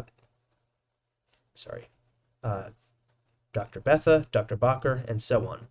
It should also be understood that the laboratory prepared its own program of activities and submitted those to the AEC for approval. In my own dual capacity as secretary to the GAC and one of the senior members of the Los Alamos Laboratory, I felt a special responsibility for liaison between that committee, so largely composed of former Los Alamos personnel, and the laboratory. It is my belief that this dual function of mine was considered valuable both by the committee and by the laboratory. Shortly after the end of the war, there was considerable discussion among the people at Los Alamos as to whether it would be wise to continue the Los Alamos Laboratory, or whether it would be better to abandon the Los Alamos Laboratory because of its remoteness and the resultant complexity of the operation. It is my impression that Dr. Oppenheimer was not clear in his own mind as to what he thought would be wiser in the national interest. But it was my impression that there was no doubt in Dr. Oppenheimer's mind that the atomic weapons program had to be continued, whether at Los Alamos or elsewhere, unless the international situation clearly indicated by agreement the abandonment of such activities. I should like to comment on the operation of the GAC as guided by its chairman, Dr. Oppenheimer. A less conscientious committee could have been considered only such matters as were presented to it by the Commission. The GAC, however, with many individuals senior to the Commission itself in atomic matters, considered it an obligation to supply such guidance to the Commission as its experience suggested might be in the national interest. Each meeting would be devoted to items specifically requested by the Commission and other items which the GAC deemed worthy of discussion. I recall several instances in which the GAC, on its own initiative, made recommendations for new programs long before the AEC found it possible to start such programs. The GAC was generally understood to be advisory, not simply in a formal sense to the Commission, but to its divisions and laboratories as well. This was accomplished by discussions with appropriate people in and out of GAC meetings and by visits to various laboratories. It was the method by which the GAC kept in close touch with key people and programs of the AEC. I should mention also that there was a very close similarity in the thinking of members of the GAC and the top people at Los Alamos on most matters relating to weapons programs, so that if there were a division of opinion or doubt on any particular matter within the GAC, there would normally be the same division of opinion or doubt among the top people at Los Alamos. On the other hand, if there was unanimity of opinion and no doubt as to the proper course with respect to any particular question among the people at the GAC, there would normally be the same unanimity of opinion and lack of doubt as to those matters among the top people at Los Alamos. This was not primarily because either the people at Los Alamos took their lead from the GAC or the other way around, although, of course, each group normally would be, to some extent, influenced by the thinking of the other group. But the essential reason for the similarity was just that both groups had a common recognition of the national need and the limitations of facilities and personnel. This was true with respect to the debate concerning the thermonuclear program, which became a subject of vigorous discussion at Los Alamos following the Russian explosion of an atomic bomb in September 1949. This debate continued until resolved by the president's announcement in January 1950. In this period, there was, as in the past, informal exchange of views between members of the GAC and the senior personnel of the laboratory." End quote. Now comes the part, Mr. Chairman, that is particularly pertinent to the question I put to Dr. Oppenheimer. Quote, "I have been informed that it has been charged that Dr. Oppenheimer caused to be distributed separately and in private to personnel at Los Alamos certain majority and minority reports of the GAC having to do with the thermonuclear program. With reference to this matter, the following statements of my own knowledge are made. A. On November 10, 1949, while en route from Washington, D.C. to Los Alamos, I received a phone call from Carol Wilson, AEC General Manager. The substance of this call was that Senator McMahon had requested copies of the GAC papers from the AEC, and these had been sent to him. In view of the forthcoming visit of the senator to Los Alamos, Mr. Wilson wished me to show the documents to Bradbury and C.L. Tyler, AEC manager at Los Alamos, and to discuss their contents. He wished me also to show them to Wally Zinn, Director, Argonne Laboratory, but as I was not carrying the documents, this was impossible. Mr. Wilson also asked if I would go on to Berkeley and talk to Ernest Lawrence, Director, University of California Radiation Lab. I replied that since Bradbury would be away from Los Alamos all the following week, I would be in charge. I could not comply with this request. B. Neither Bradbury nor Tyler were available when I arrived at Los Alamos on November 11, 1949, so the session with them was held the afternoon of November 12. At this session, I showed them the papers which had arrived by courier and tried to supply them with the background discussion which led to the papers. C. In view of the fact that Senator McMahon would be in Los Alamos the following week for discussion with senior laboratory personnel, tech board, except Dr. Bradbury, who left, I think, on November 13th. I showed and discussed these papers with the following. J.M.B. Kellogg, evening November 12th. Carson Mark, morning November 13. Edward Teller, morning November 13. Robert Kimball, evening November 13. Alvin Graves, morning November 14. Darrell Froman, morning November 14.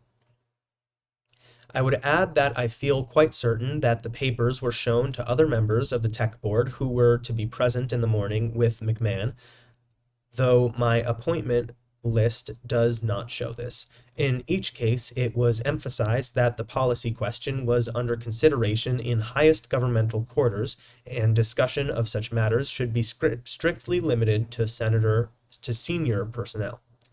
D. The reports to which reference is made in this statement were the majority and minority reports prepared in the GAC meeting, which ended October 30th, 1949, and the report of the chairman, GAC, addressed to the chairman, AEC, on this meeting. In addition, there was a report prepared by myself as secretary and directed to the chairman, GAC. This report was prepared in lieu of minutes for the purpose of setting forth the Secretary's impressions of the discussion of the GAC which led to the committee's documents, in order to provide additional background for interpretation of these documents.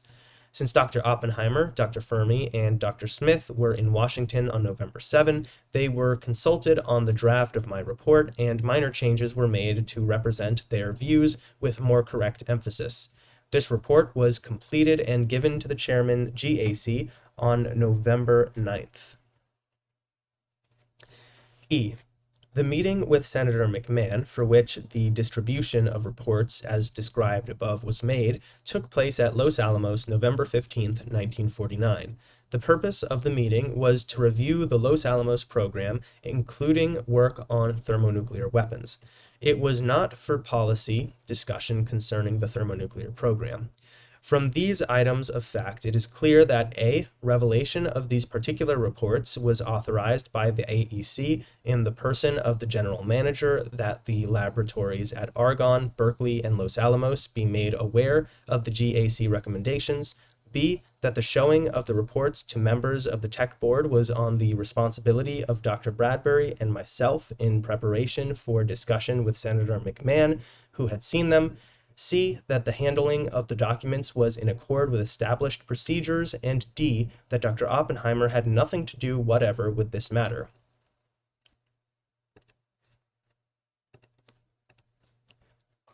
The discussion as to relative concentration on fission weapons and thermonuclear weapons had been a continuing one since 1942.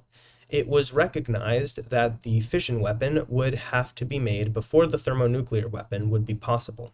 But even at the beginning, it made an obvious difference in the program whether one were pointing toward a fission weapon, which should itself be used as the primary atomic weapon, or whether one were planning to make a thermonuclear weapon. There was also the question of whether it was better, as a military matter, to improve and make larger numbers of fission weapons, or to devote major time and effort to establish the possibility and practicality of some thermonuclear weapons. Wholly apart from the question of whether it would be technically possible to make a thermonuclear weapon, it was clear that the making of thermonuclear weapons would require the use of the same materials and personnel and money that might otherwise be devoted to making of improved fission weapons. In short, it would be a task comparable with the wartime development of the fission weapon. It was a matter of judgment as to the best way to utilize the materials, personnel, and money as between the fission weapons program and the thermonuclear weapons program. One of the difficulties that all concerned felt keenly in the effort to make up their minds on this question was that they did not have any really adequate appraisals of the military usefulness of the different weapons, nor were such appraisals supplied by the military. It is my impression that the GAC labored under the same difficulties as others on this problem, but that the GAC was certainly as active as any other group with respect to this problem. The GAC, and particularly Dr. Fermi, made an effort to evaluate the relative posts in terms of production facilities of the two types of weapons. It was not a military evaluation of worth. I normally attended meetings of the GAC, and it was my observation that Dr. Oppenheimer, as chairman, took pains on all questions to sound out the views of the other members of the committee before expressing his own. It was my impression that he did this because he was keenly conscious of the restraints of the chairmanship. It is my recollection that this was the way he conducted the October 1949 meetings that discussed the thermonuclear weapons program. The matter of annexing both a majority and minority report to the report of the October 1949 meeting was, as I recall it, at Dr. Oppenheimer's suggestion, and instruction because he wanted to be sure that the report fully reflected the views of all members of the committee. It was in the same spirit that he requested me to prepare a report on the meeting as a supplement to his report and those of the majority and minority.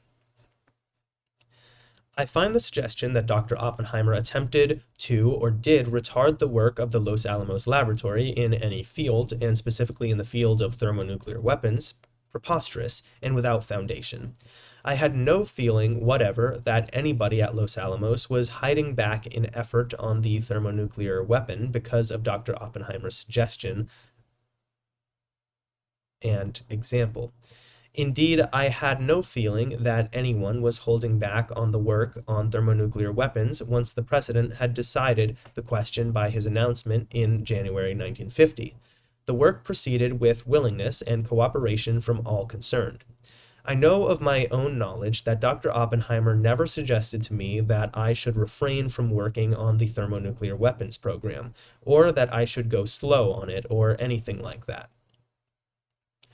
I never observed anything to suggest that Dr. Oppenheimer opposed the thermonuclear weapons project after it was determined as a matter of national policy to proceed with the development of thermonuclear weapons, or that he failed to cooperate fully in the project to the extent that someone who is not actively working could cooperate. I do not recall anything in his subsequent conduct of the GAC meetings that suggested to me in the slightest that he was doing anything less than wholeheartedly cooperating. Neither have I ever heard from any scientists that Dr. Oppenheimer was instrumental in persuading that scientist not to work on the thermonuclear weapons project. I have known Dr. Oppenheimer now since 1942. Until 1951, I worked very intimately and closely with him. I feel that I know him very well indeed. I consider that the work that he has done has been of the greatest possible value to the country, that if comparisons must be made, his contribution has probably been of more importance in the development of the atomic energy program than that of any other scientist in the country, and perhaps than that of any other person in the country. I make this statement not only in recognition of the great contribution he made while he was director of the Los Alamos Laboratory, but also from my familiarity with his activeness as chairman of the GAC. He took an active part in the many complex problems of the whole atomic energy program. Its achievements are, I think, due in no small part to his activities. He has at all times had the national interest at heart and has never done anything that he thought or suspected might be contrary to the national interest. I am absolutely clear that he is in no sense whatever a security risk. I say this on the basis A, of the fact that for over 10 years he was entrusted with the most secret information pertaining to the nation's atomic developments, and there was never the slightest leakage of secret information from or through him, or in any way related to him, and B, on the basis of my intimate personal knowledge of him, his character, and his views. My attention has been called to the fact that the letter of December 23, 1953, from the Atomic Energy Commission suspending Dr. Oppenheimer's clearance mentioned his having known someone named Jack Manley. I suppose I should record the fact that I assume that I am not the Jack Manley referred to because the letter refers to Jack Manley as a member or official of the Communist Party, and I have never been associated with the Communist Party. I do not recall that I have ever been known as Jack Manley. I do not know who Jack Manley is, nor do I know anyone of that name. John H. Manley, sworn to before me this 16th day of February 1954, Mary E. Mossman, Notary Public. So, that's interesting. Because obviously, Jack is sometimes a nickname for John, which is, unfortunate for this guy because then he's being associated with a Communist Party official, and he's like, that's not me. That's not me, guys. I'm John Manley. John H. Manley. I'm not Jack Manley. So, yeah, that's pretty funny.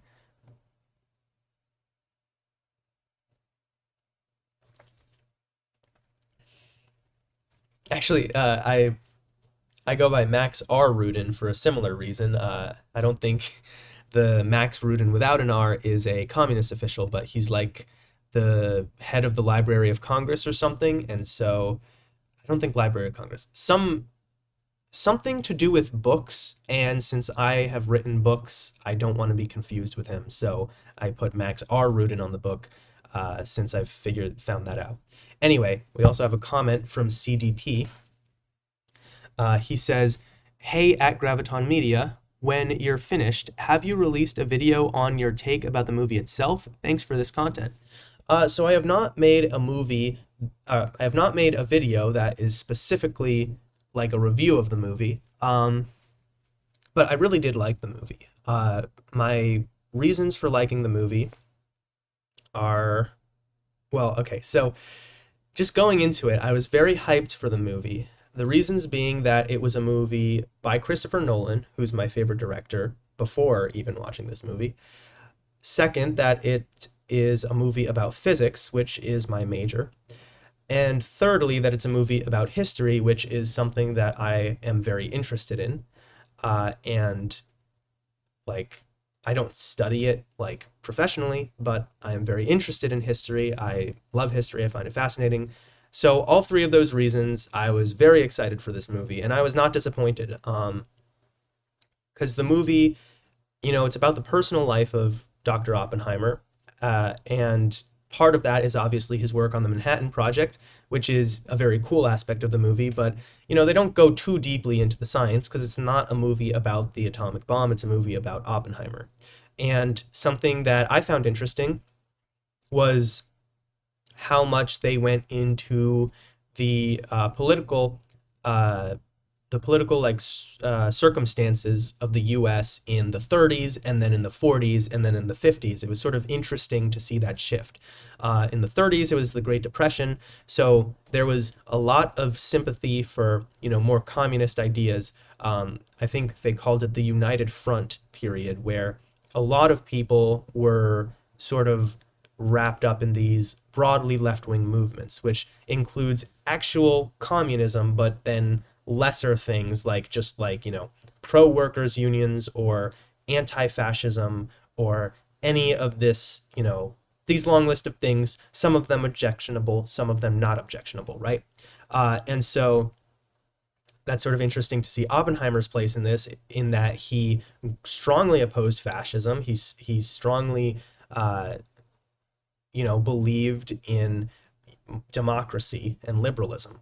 And so he was acquainted with a bunch of American communists just on the basis that they had this common enemy of fascists.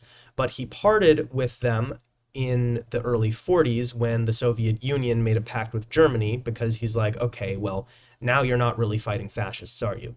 So that sort of upset him and made him split with them.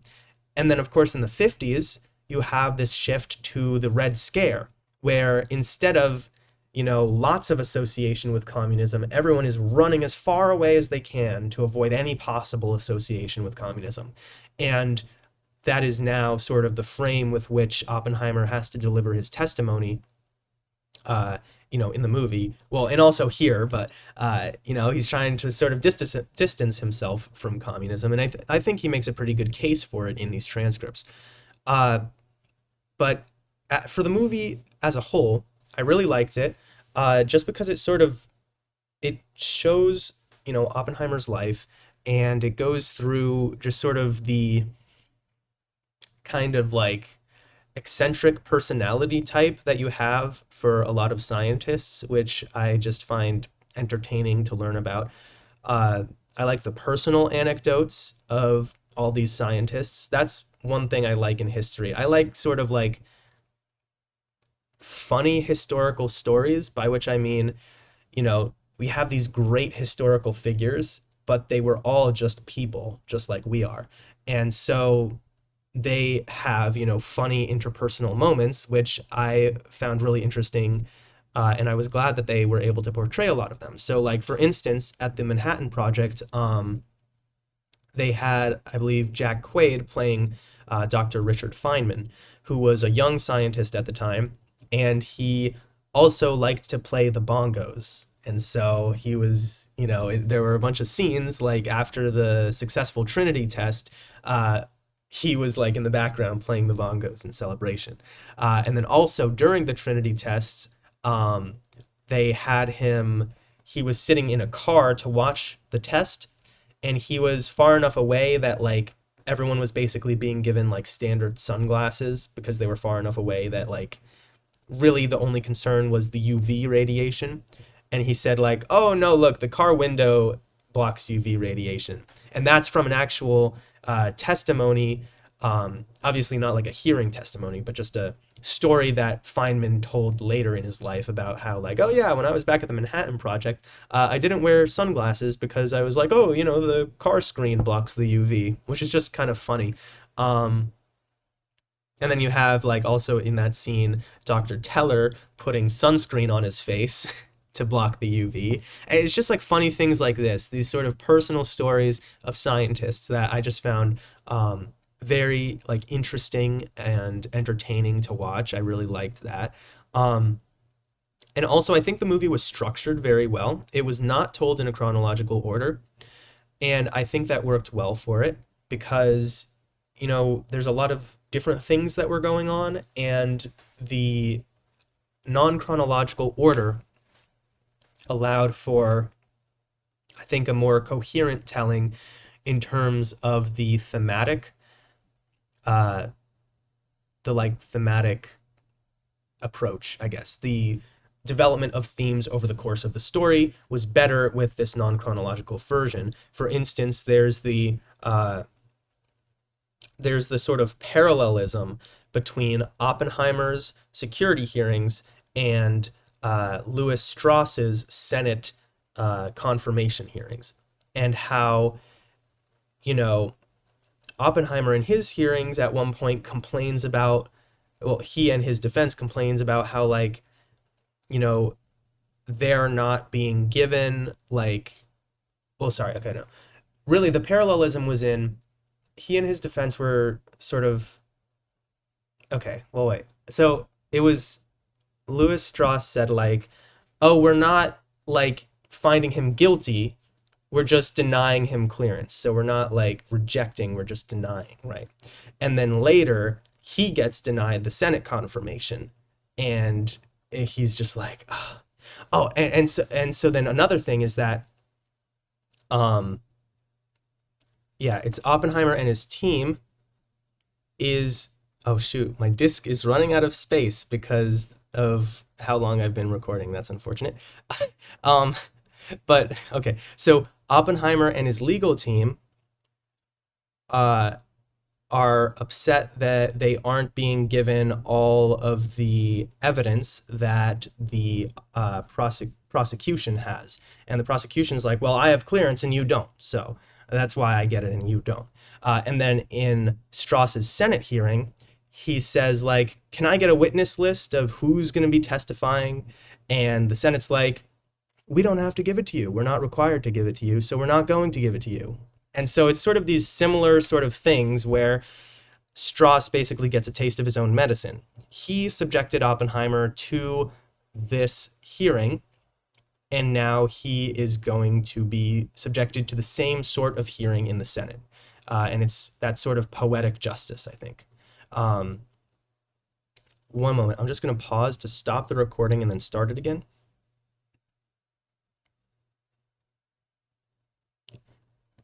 This is just in case my disk runs out of space and I don't want to lose one of the recordings. I don't think there have been any Wi-Fi issues, so it doesn't really matter, but yeah, hopefully that's not a problem. Okay, anyway, I'm going to start recording again. Anyway, so I really liked the movie. I really liked just its structure. It was able to convey its themes well, and I think its themes were just kind of like, well, I don't know. I haven't thought about that actually. Like, what are the themes of the movie?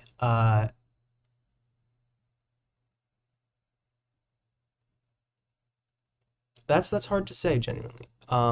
Anyway, so CDP asks, as a person with knowledge in physics, how did you find the portrayal of science in the movie? I thought it was portrayed pretty well. It was not like portrayed very much in depth, but what was portrayed well. So like it wasn't like grossly inaccurate or anything. That's what I would say. But it was definitely very basic. But one thing that I think they did pretty well was they were explaining the two types of thermonuclear bombs that can be created. I talked about this a little bit earlier in a different episode, but at one point in the movie, they have, I forget who it was. It might have been Betha. He goes up to like the chalkboard and says, like, there are two ways to have a nuclear bomb. One is that you have two masses of uranium, both are below the critical mass, but if you were to put them together, they would be above the critical mass and would explode. And so what you do is you have a conventional chemical explosion, launch one of the pieces of uranium into a collision course with the other, and then they explode. And that's called the gun type nuclear bomb, and that is the little boy bomb that was dropped on Hiroshima. Then the other type is called the implosion bomb. And this bomb, you have a mass of plutonium that is less than a critical mass at the natural density of plutonium. But if you were to compress that plutonium further, it would be close enough that the neutrons would trigger a chain reaction and explode. And they say, so this alternate type of bomb is the implosion bomb, where you have precisely timed explosions that all go off at the same time that compress a sphere of plutonium to cause it to explode.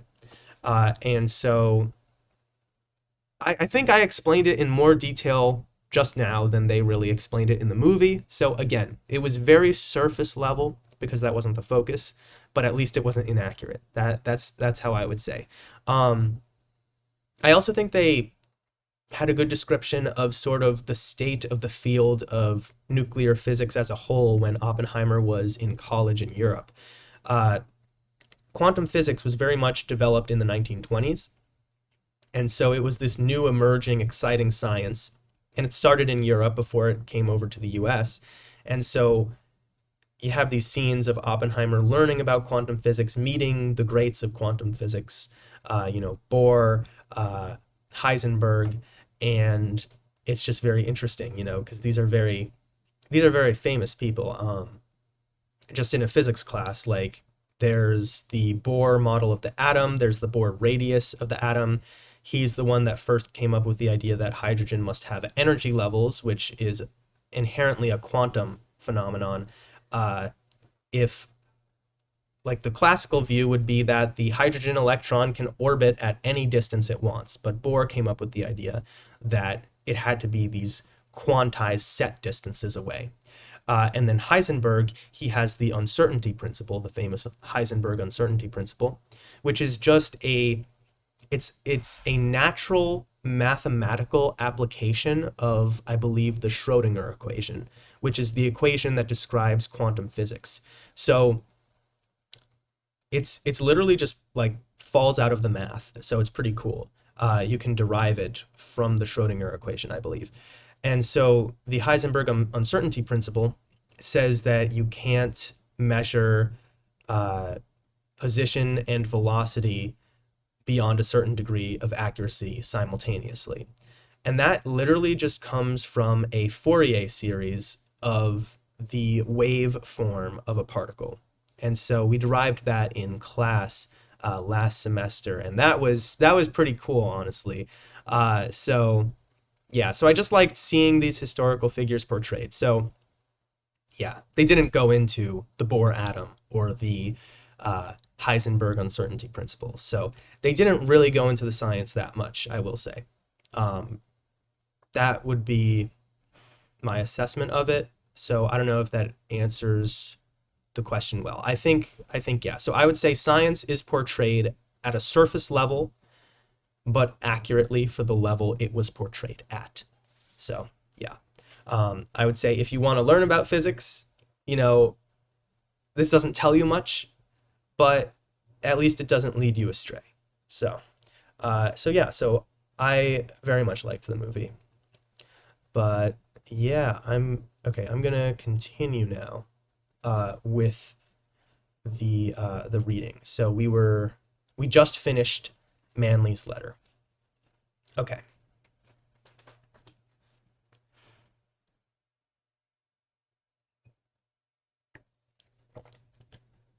Actually, I think it was an affidavit, yes, because it's signed in front of a notary, this random notary woman, Mary Mossman. That's just kind of funny. Anyway, okay, so Garrison says, do you wish to make any comment on that affidavit, or does the board wish to ask any questions of Dr. Oppenheimer relating to it? I am sure my question would be one which Dr. Oppenheimer could not answer because it relates to the statement of Dr. Manley. I don't know what the significance of this is, but I would read this statement in parentheses on page 10. I don't take it that this refers to Dr. Oppenheimer, but in general it says, indeed, I had no feelings anyone was holding back on the work on thermonuclear weapons once the president decided the question. I get from that, it seems to me, the inference that there were those who were holding back. I repeat, that does not refer to Dr. Oppenheimer in his language, but it seems to me that is a careful worded observation. This is a reaction to it, however. Do you want to put a question to me about it? I will hazard on interpretation. Yes.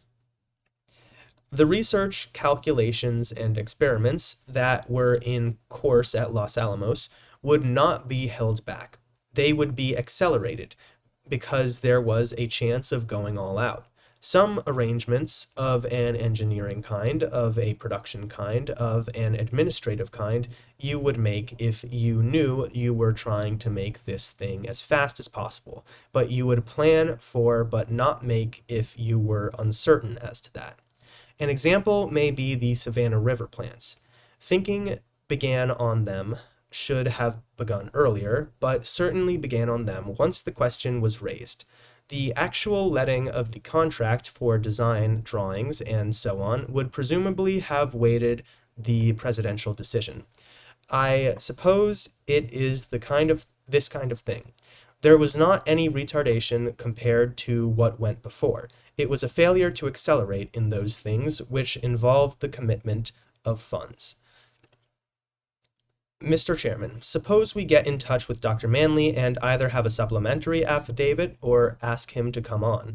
I think that is going to be a little awkward. May I not at this time, but later consult with the counsel for the board on this point, and perhaps we could pass on.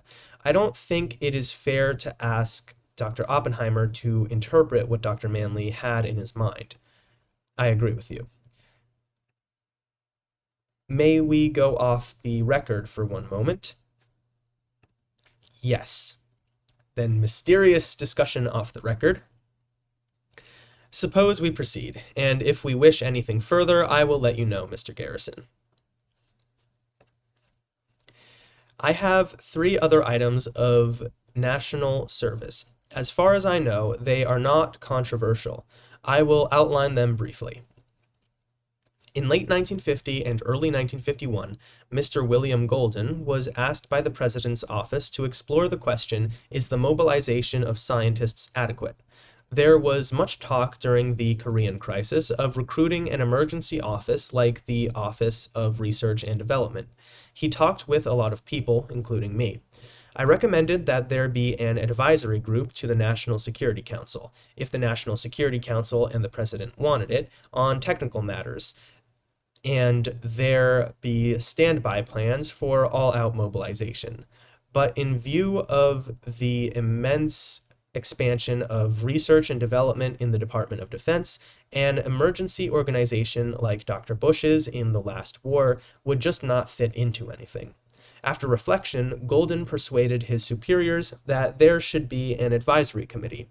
It was attached in a rather peculiar way to the Office of Defense Mobilization, and the invitations to join it suggested that this committee would be advisory to the Director of Defense Mobilization, the then Mr. Charles Wilson, and the President. The chairman of the committee was Oliver Buckley. You have a list of its members. It is item 7 on the second page of 2 of the biographical sheet. During approximately that first year, the committee met from time to time. It was seldom asked for advice. Dr. Buckley did a great many useful liaison jobs. We proffered very little advice. I think that our only function, perhaps, was to keep some balance between the needs for basic and universal research and training on the one hand and defense research and development on the other. Dr. Buckley resigned because of ill health and was replaced by Dr. Dubridge, who became chairman in 1952. I don't remember the date. In the autumn of 1952, we had a 2 or 3 day meeting, probably 2 days, at Princeton of this full committee to whether we had any suggestions to pass on to the new administration as to the mobilization of science. I think we concluded that we had been of no great use, and that as constituted and conceived, we should be dissolved.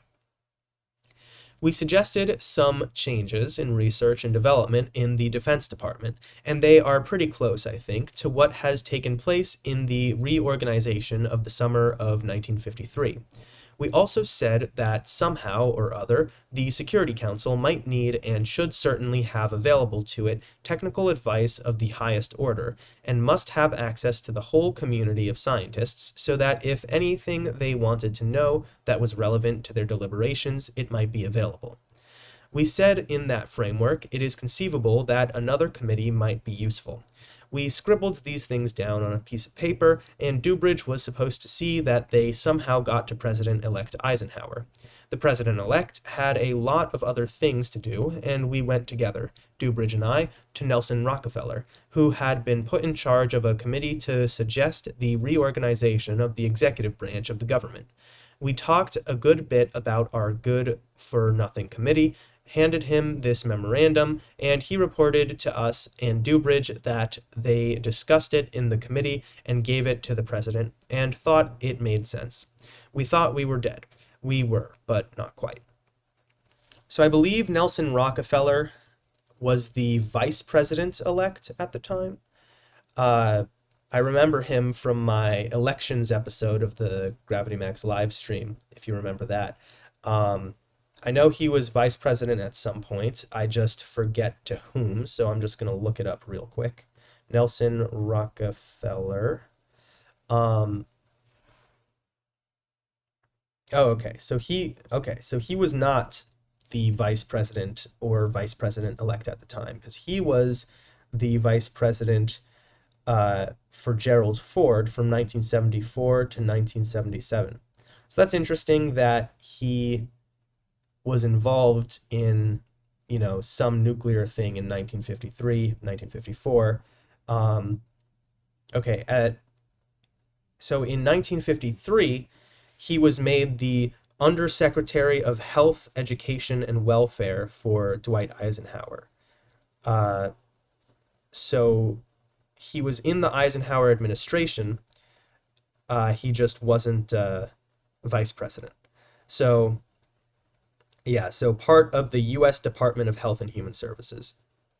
So that's interesting. I wonder why they came to talk to him specifically, because I don't think that department's particularly relevant to nuclear program, because I would say that the nuclear bomb probably runs quite contrary to human health and services, right? But anyway, so that's who Nelson Rockefeller is, a future vice president. So, anyway.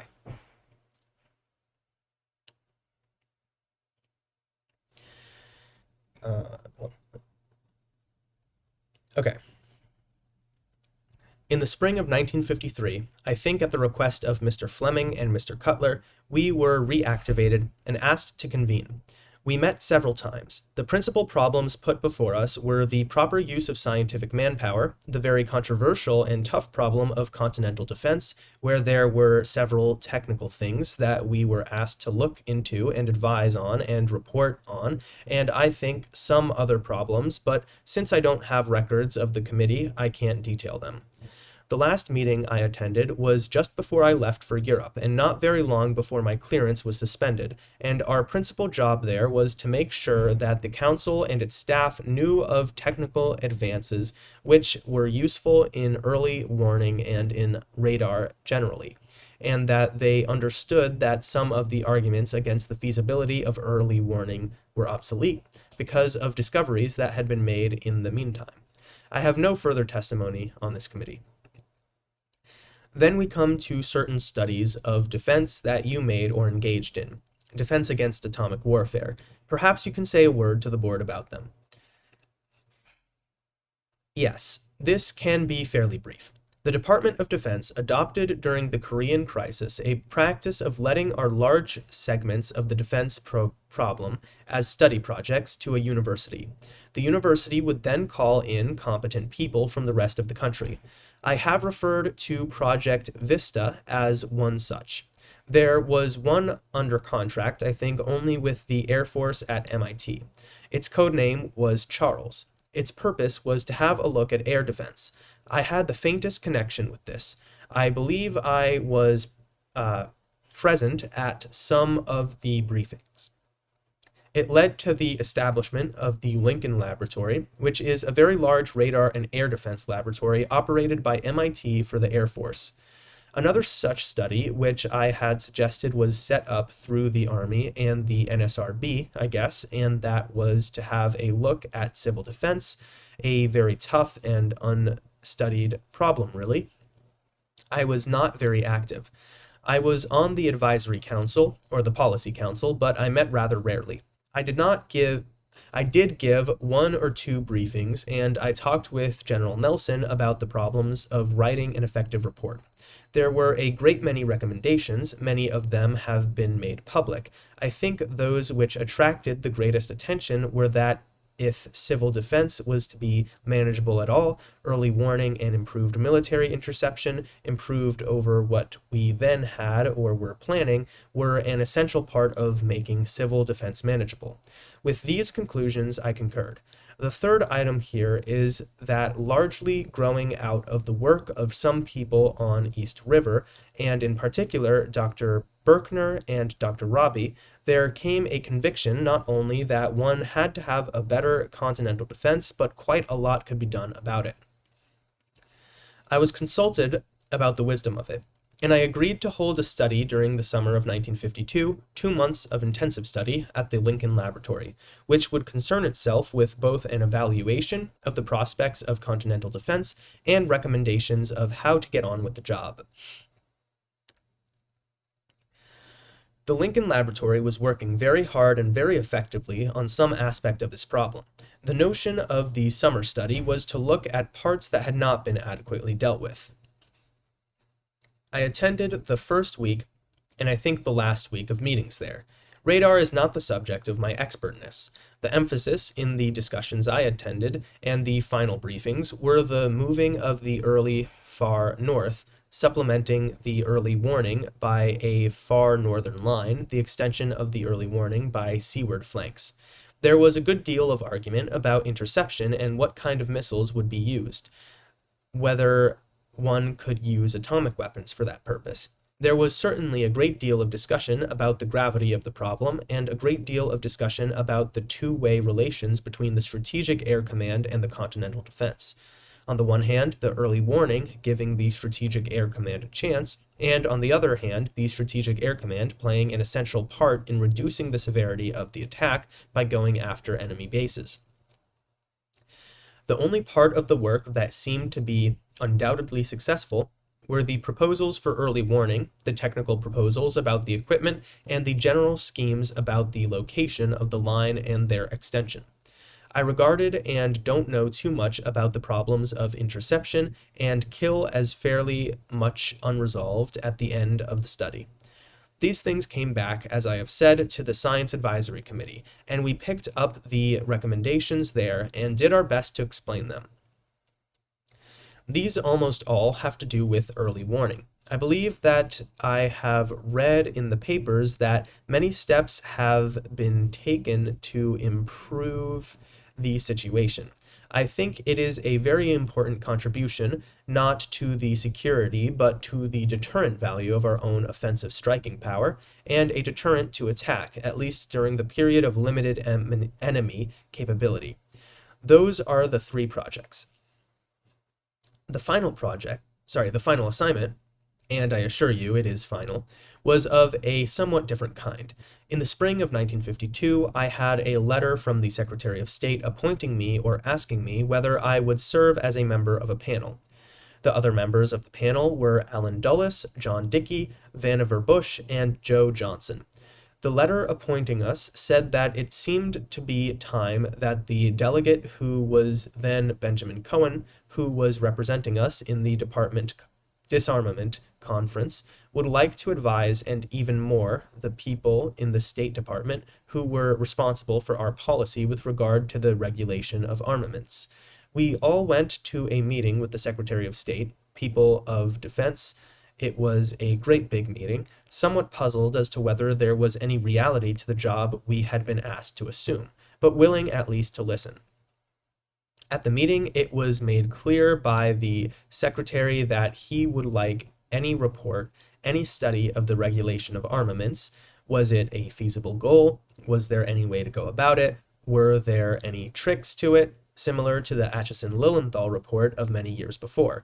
Could disarmament be regulated? And he would like us to help the people who were working diplomatically in this field. But he thought in addition that we ought to see whether we did not have something to say and get it written down. This is item 8 of the memorandum. Yes. As to the consultation, they took place. I saw something of Mr. Cohen and maybe helped in some minor ways, and I think others did. We also talked with people in the Department of State, but there was clearly not much... Uh-oh. Okay, an error occurred while recording. Ah. Okay, I'm still streaming though, which is good. But that just means that my computer is completely out of storage space. That's great. I need to clean things up. Okay. Well, nothing to do about it right now. I shall continue.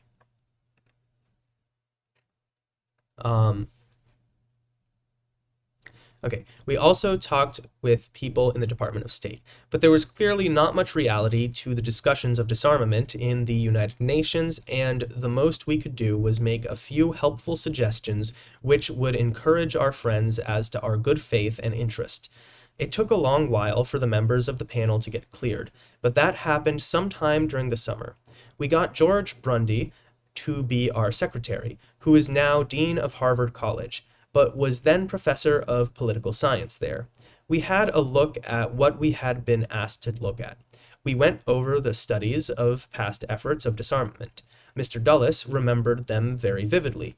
It was very clear that you could not negotiate with the Russians much about anything, and that nothing was harder to negotiate about than disarmament. And if you put these two things, it just was the bleakest picture in the world of getting anything effective down that line.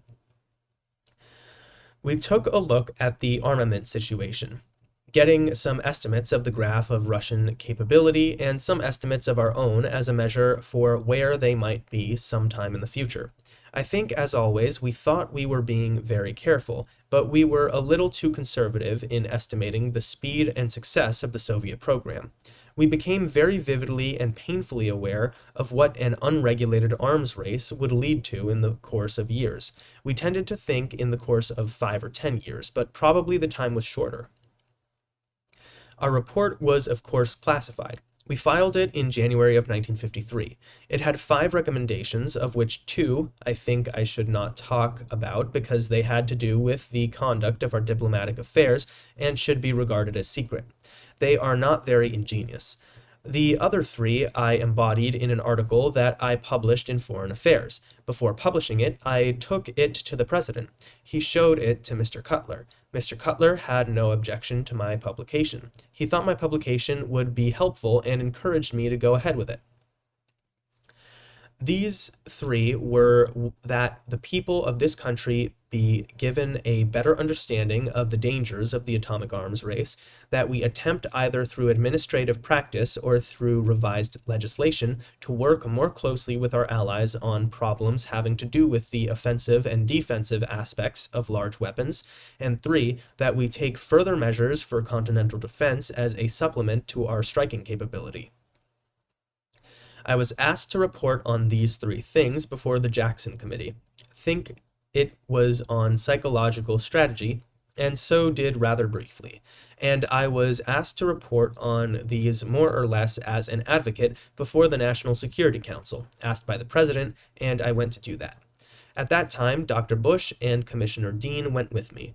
I presented the arguments, which I think are in Foreign Affairs, and which are still persuasive to me, in favor of these 3 steps. I did mention the diplomatic points at the Security Council, because that was, of course, not a public meeting. That brings me to the end of this fairly long spiel I have given you about my connection with the United States government. Let me just check on everything, that everything's good. Okay, everything is good stream-wise. My computer is just not happy because of the storage space problem. It's fine. Okay, so Yeah, so that's everything, Mr. Gray. Just one question. What was the date of that Foreign Affairs article? It was published in the July issue of 1953. It actually came out a little earlier, in June or something like that. That was submitted to you.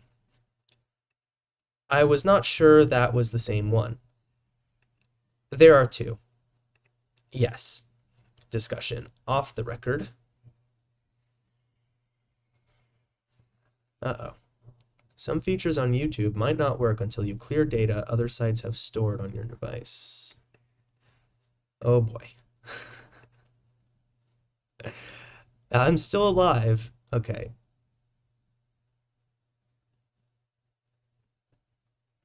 Okay. I don't know what's going on, but I'm almost done with this. I just don't want to get cut off. Anyway, CDP says, just to let you know, I'm trying to turn on the notifications for your channel, but it throws an error message. Good night. Peace sign. Well, good night, CDP. I hope you enjoyed this, and I don't know what the issue is with the notifications button. You know, I'm not a programmer at YouTube or anything, so I have no idea what could be wrong with that, but you know, maybe you can try again later and it'll work. But yeah, you know, I'll be doing more of these streams, and if you want, you can go back and watch my previous streams. Hopefully the notification button issue clears out. I don't think that it could be in relation to my computer running out of storage space. That would be kind of crazy to me, but I suppose it's possible. Hopefully that's not the case. Let me just clear out a few things, and hopefully that'll make things run smoothly. Okay. I just deleted the recordings of the stream because the stream has gone pretty smoothly, so I'll just take the VOD from YouTube, which I can download. Anyway, I shall continue. Hopefully, actually, let me just check that everything's good on the stream. Be wrong with that, but you know, maybe you can try again later and it'll work. Okay, that looks fine. So, without further ado, I shall continue. Okay. Might I put one more statement into the record on my conduct as a part-time public servant during these years? Of course, these things were secret. They were not subject to the security of the press, to the scrutiny of the press. Man, I'm getting tired. Okay. Of course, these things were secret. They were not subject to the scrutiny of the press, and they were not generally open. But they were not secret in the sense that the people did not know what we were up to. We were constantly testifying before congressional committees. We were writing reports which were very widely circulated. We were under, I would say, a very intensive searchlight of scrutiny. We were always in a position where our advice could be countered, could be overruled, or could be accepted. There was no opportunity for conspiracy in these things because the light of criticism was constantly shining on them. Mr. Chairman, the first letter I should like to introduce into the record is from Gordon Dean, Chairman of the Atomic Energy Commission, to Dr. Oppenheimer, dated June 14th, 1952. Quote, Dear Mr. Oppenheimer, I want to express my personal thanks to you for our talk of yesterday concerning the General Advisory Committee and its role as an advisory group to the Commission. It was most helpful. I want you to know that I fully appreciate the reasons behind your unwillingness to have your name considered for reappointment to the GAC. I would not have been quite so prepared for this had you not so long ago advised me of your intention to pass the baton on to another. It is impossible for me to magnify the contribution which, as chairman of this distinguished group, you have made to the Commission and the country. It has been a magnificent one, and we of the Commission will be forever grateful to you. The period covered by your chairmanship has been one in which this new agency needed very much the wisest possible guidance. This we have received, and no one knows this better than myself. I am quite aware that there is no one who can adequately take your place, but your willingness to remain as a consultant to the Commission somewhat softens the blow of your departure from the GAC councils. With every good wish, sincerely, Gordon Dean, Chairman. Mr. J. Robert Oppenheimer, Institute for Advanced Study, Princeton, New Jersey. End quote. The second letter is signed Harry Truman, the White House, Washington, D.C., September 27th, 1952. Quote, Dear Dr. Oppenheimer, having in mind your strong desire, which you expressed to me last month, to complete your service on the General Advisory Committee to the Atomic Energy Commission with the expiration of your present term, I note with a deep sense of personal regret that this time is now upon us. As chairman of this important committee, since its inception, you may take great pride in the fact that you have made a lasting and immensely valuable contribution to the national security and to atomic energy progress in this nation. It is a source of real regret to me that the full story of the remarkable progress that has been made in atomic energy during these past 6 years and in which you have played so large a role cannot be publicly disclosed, for it would serve as the finest possible tribute to the contribution you have made. I shall always be personally grateful for the time and energy you have so unselfishly devoted to the work of the General Advisory Committee, for the conscientious and rewarding way in which you have brought your greatest talents to bear upon the scientific problems of atomic energy development, and for the notable part you have played in securing for the atomic energy program the understanding cooperation of the scientific community. As director of the Los Alamos Scientific Laboratory during World War II, and as chairman of the General Advisory Committee for the past 6 years, you have served your country long and well, and I am gratified by the knowledge that your wise counsel will continue to be available to the Atomic Energy Commission on a consultant basis. I wish you every future success in your important scientific endeavors. Very sincerely yours, Harry Truman. Dr. J. Robert Oppenheimer, Director, the Institute for Advanced Study, Princeton, New Jersey. End quote. And the final letter is another one from Gordon Dean, dated October 15th, 1952. Quote, Dear Oppie, I cannot let your departure from the General Advisory Committee go by without expressing again my deep appreciation for the time and talent which you have so generously devoted to the work of the committee, and for the immensely valuable contribution you have made to the atomic energy program during the period I have been associated with it and before. I know that you are as fully aware as I am of the assistance the General Advisory Committee has given to the Commission during these past 6 formative years, and of the great scientific and technical strides that have been made in that time. I sincerely hope that someday, when the ills of the world are sufficiently diminished, the complete story of this progress can be told, so that the contribution of you and your colleagues may find its rightful place in the chronicle of our times. May I say that I shall always be grateful for your past work on behalf of the program, and for your willingness to continue to advise the Commission on a consultative basis. With every good wish, sincerely, Gordon Dean, Chairman. Dr. J. Robert Oppenheimer, Institute for Advanced Study, Princeton, New Jersey. End quote. There are, Mr. Chairman, several exhibits that I would like to introduce at this time having to do with Dr. Oppenheimer's views on the freedom of the mind and the human spirit. I introduce them to show a position which I think could not be tolerated for one moment behind the Iron Curtain. These are to be exhibits. These will be extracts from original documents which I will hand the board. One is taken from a lecture. Which one of the 3 was it? Okay, wait, sorry. One is taken from a lecture. Which one of the 3 was it, Dr. Oppenheimer, you gave? No, there were 6. This is the last one. Do you want to tell the board in 1 minute what those lectures were? Gladly. I was invited a year ago and then again this year to give lectures in England. They are named in honor of Lord Wraith. They are on the home program, and there is really a large audience, 15 million or something. They are meant to be quite serious. I think the first lectures were given by Russell, called Authority and the Individual. I called mine Science and a Common Understanding. I talked about it. I won't summarize them. That is irrelevant. The principal point was to introduce in what ways contemporary science left room for an integrated human community. why it was not necessary. Specialized knowledge led to fragmentation in society. That was about it. The last lecture has something about that in it. My question is whether these are offered as exhibits. We have a couple of earlier documents. I would like to treat these as the others to have them available for the inspection of the board, so you may look at them in the whole. Are those the lectures published in a publication called The Listener?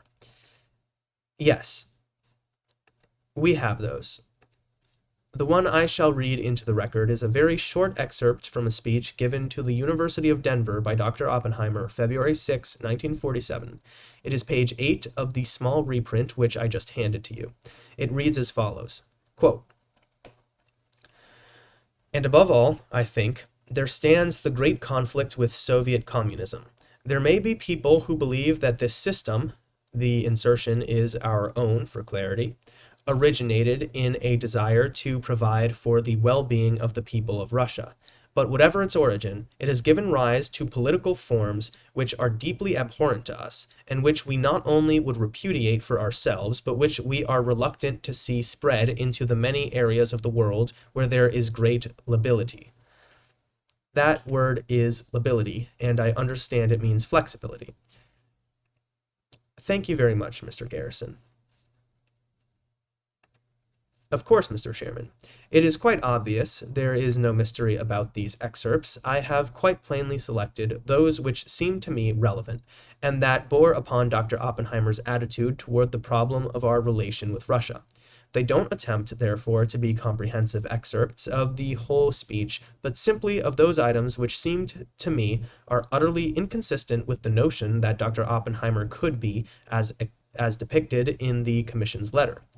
The next excerpt from the Wraith lecture in The Listener, pages 1076 and 1077, quote, "It is true that none of us will know very much, and most of us will see the end of our days without understanding in all its detail and beauty the wonders uncovered even in a single branch of a single science. Most of us will not even know, as a member of any intimate circle, anyone who has such knowledge. But it is also true that, although we are sure not to know everything, and rather likely not to know very much, we can know anything that is known to man, and may, with luck and sweat, even find out some things that have not before been known to him. This possibility, which as a universal condition of man's life is new, represents today a high and determined hope, not yet a reality. It is for us in England and in the United States not wholly remote or unfamiliar. It is one of the manifestations of our belief in equality, that belief which could perhaps better be described as a commitment to unparalleled diversity and unevenness in the distribution of attainments, knowledge, talent, and power. This open access to knowledge, these unlocked doors and signs of welcome, are a mark of a freedom as fundamental as any. They give a freedom to resolve difference by converse, and, where converse does not unite, to let tolerance compose diversity. This would appear to be a freedom barely compatible with modern political tyranny. The multitude of communities, the free association for converse or for common purpose, are acts of creation. It is not merely that without them the individual is the poorer, without them a part of human life, not more nor less fundamental than the individual, is foreclosed.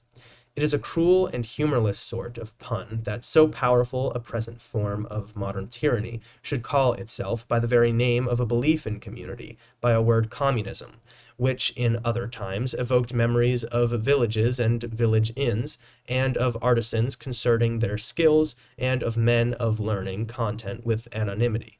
But perhaps only a malignant end can follow the systematic belief that all communities are one community, that all truth is one truth, that all experience is compatible with all other, that total knowledge is possible, that all that is potential can exist as actual.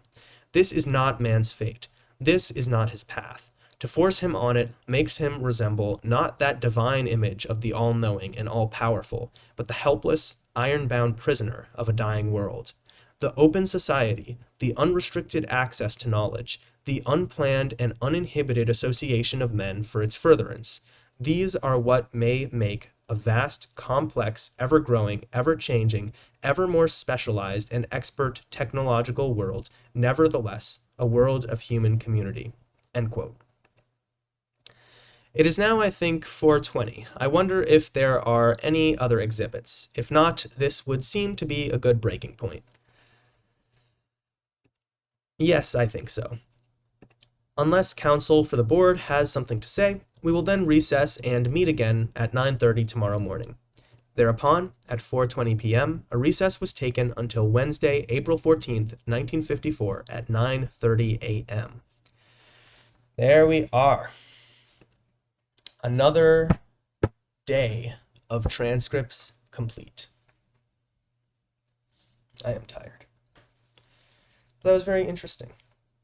That went more into information about the thermonuclear program than the previous day of testimony did, I think. The previous day of testimony, I think, was more about the direct allegations that Oppenheimer was responding to about his associations with communists. So this day was much more about basically the argument that he was, through subversion, attempting to sabotage America's thermonuclear program. And he is refuting that claim in the strongest of terms, saying that, he may have made mistaken advice, but he did so with all the information at the time and in a reasonable way. So all the information he had at the time would have led a reasonable person to the conclusions that he gave. That's what he's trying to argue. Here, wait, let me flip. Actually, there we go. Okay, so yeah, so his claim. Okay, sorry. So the accusation against him is that he was using his role as an advisor to slow the thermonuclear program to subvert and sabotage the U.S. in favor of Russia, presumably.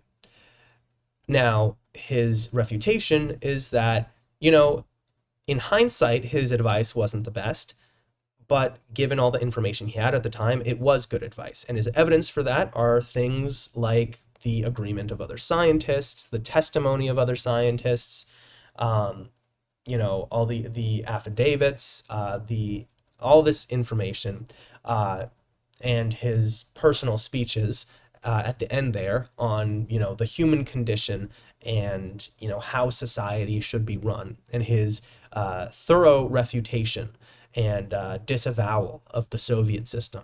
So, again, just in very uncertain terms, trying to represent himself as an innocent man here, as worthy of continued assistance to the government. So, yeah, very interesting. The next hearing will be the third day of the hearing that we will move on to the next transcript at the next live stream. So, yeah, I don't think I have much else to say other than thank you to CDP for talking to me and asking me questions today. I appreciate it. I hope to see you again, even though you don't have the notification bell because of some glitch. Hopefully you can still find these live streams and find the next ones. And to anyone else that missed this stream but is watching it back afterward, I would recommend you... I just saw another comment. I would recommend you to leave comments to ask me questions about this hearing, about this live stream. Anyway, I got another comment from Jung-un Kim. She says, "Wah, that is an inside joke among us NASA interns. Hello, how's it going? Hope things are going well. Are you back in South Korea now?" I can text you later. Anyway, so yeah, so that's all for today. If you have any questions for me, leave them in the comments below, and I will answer them in the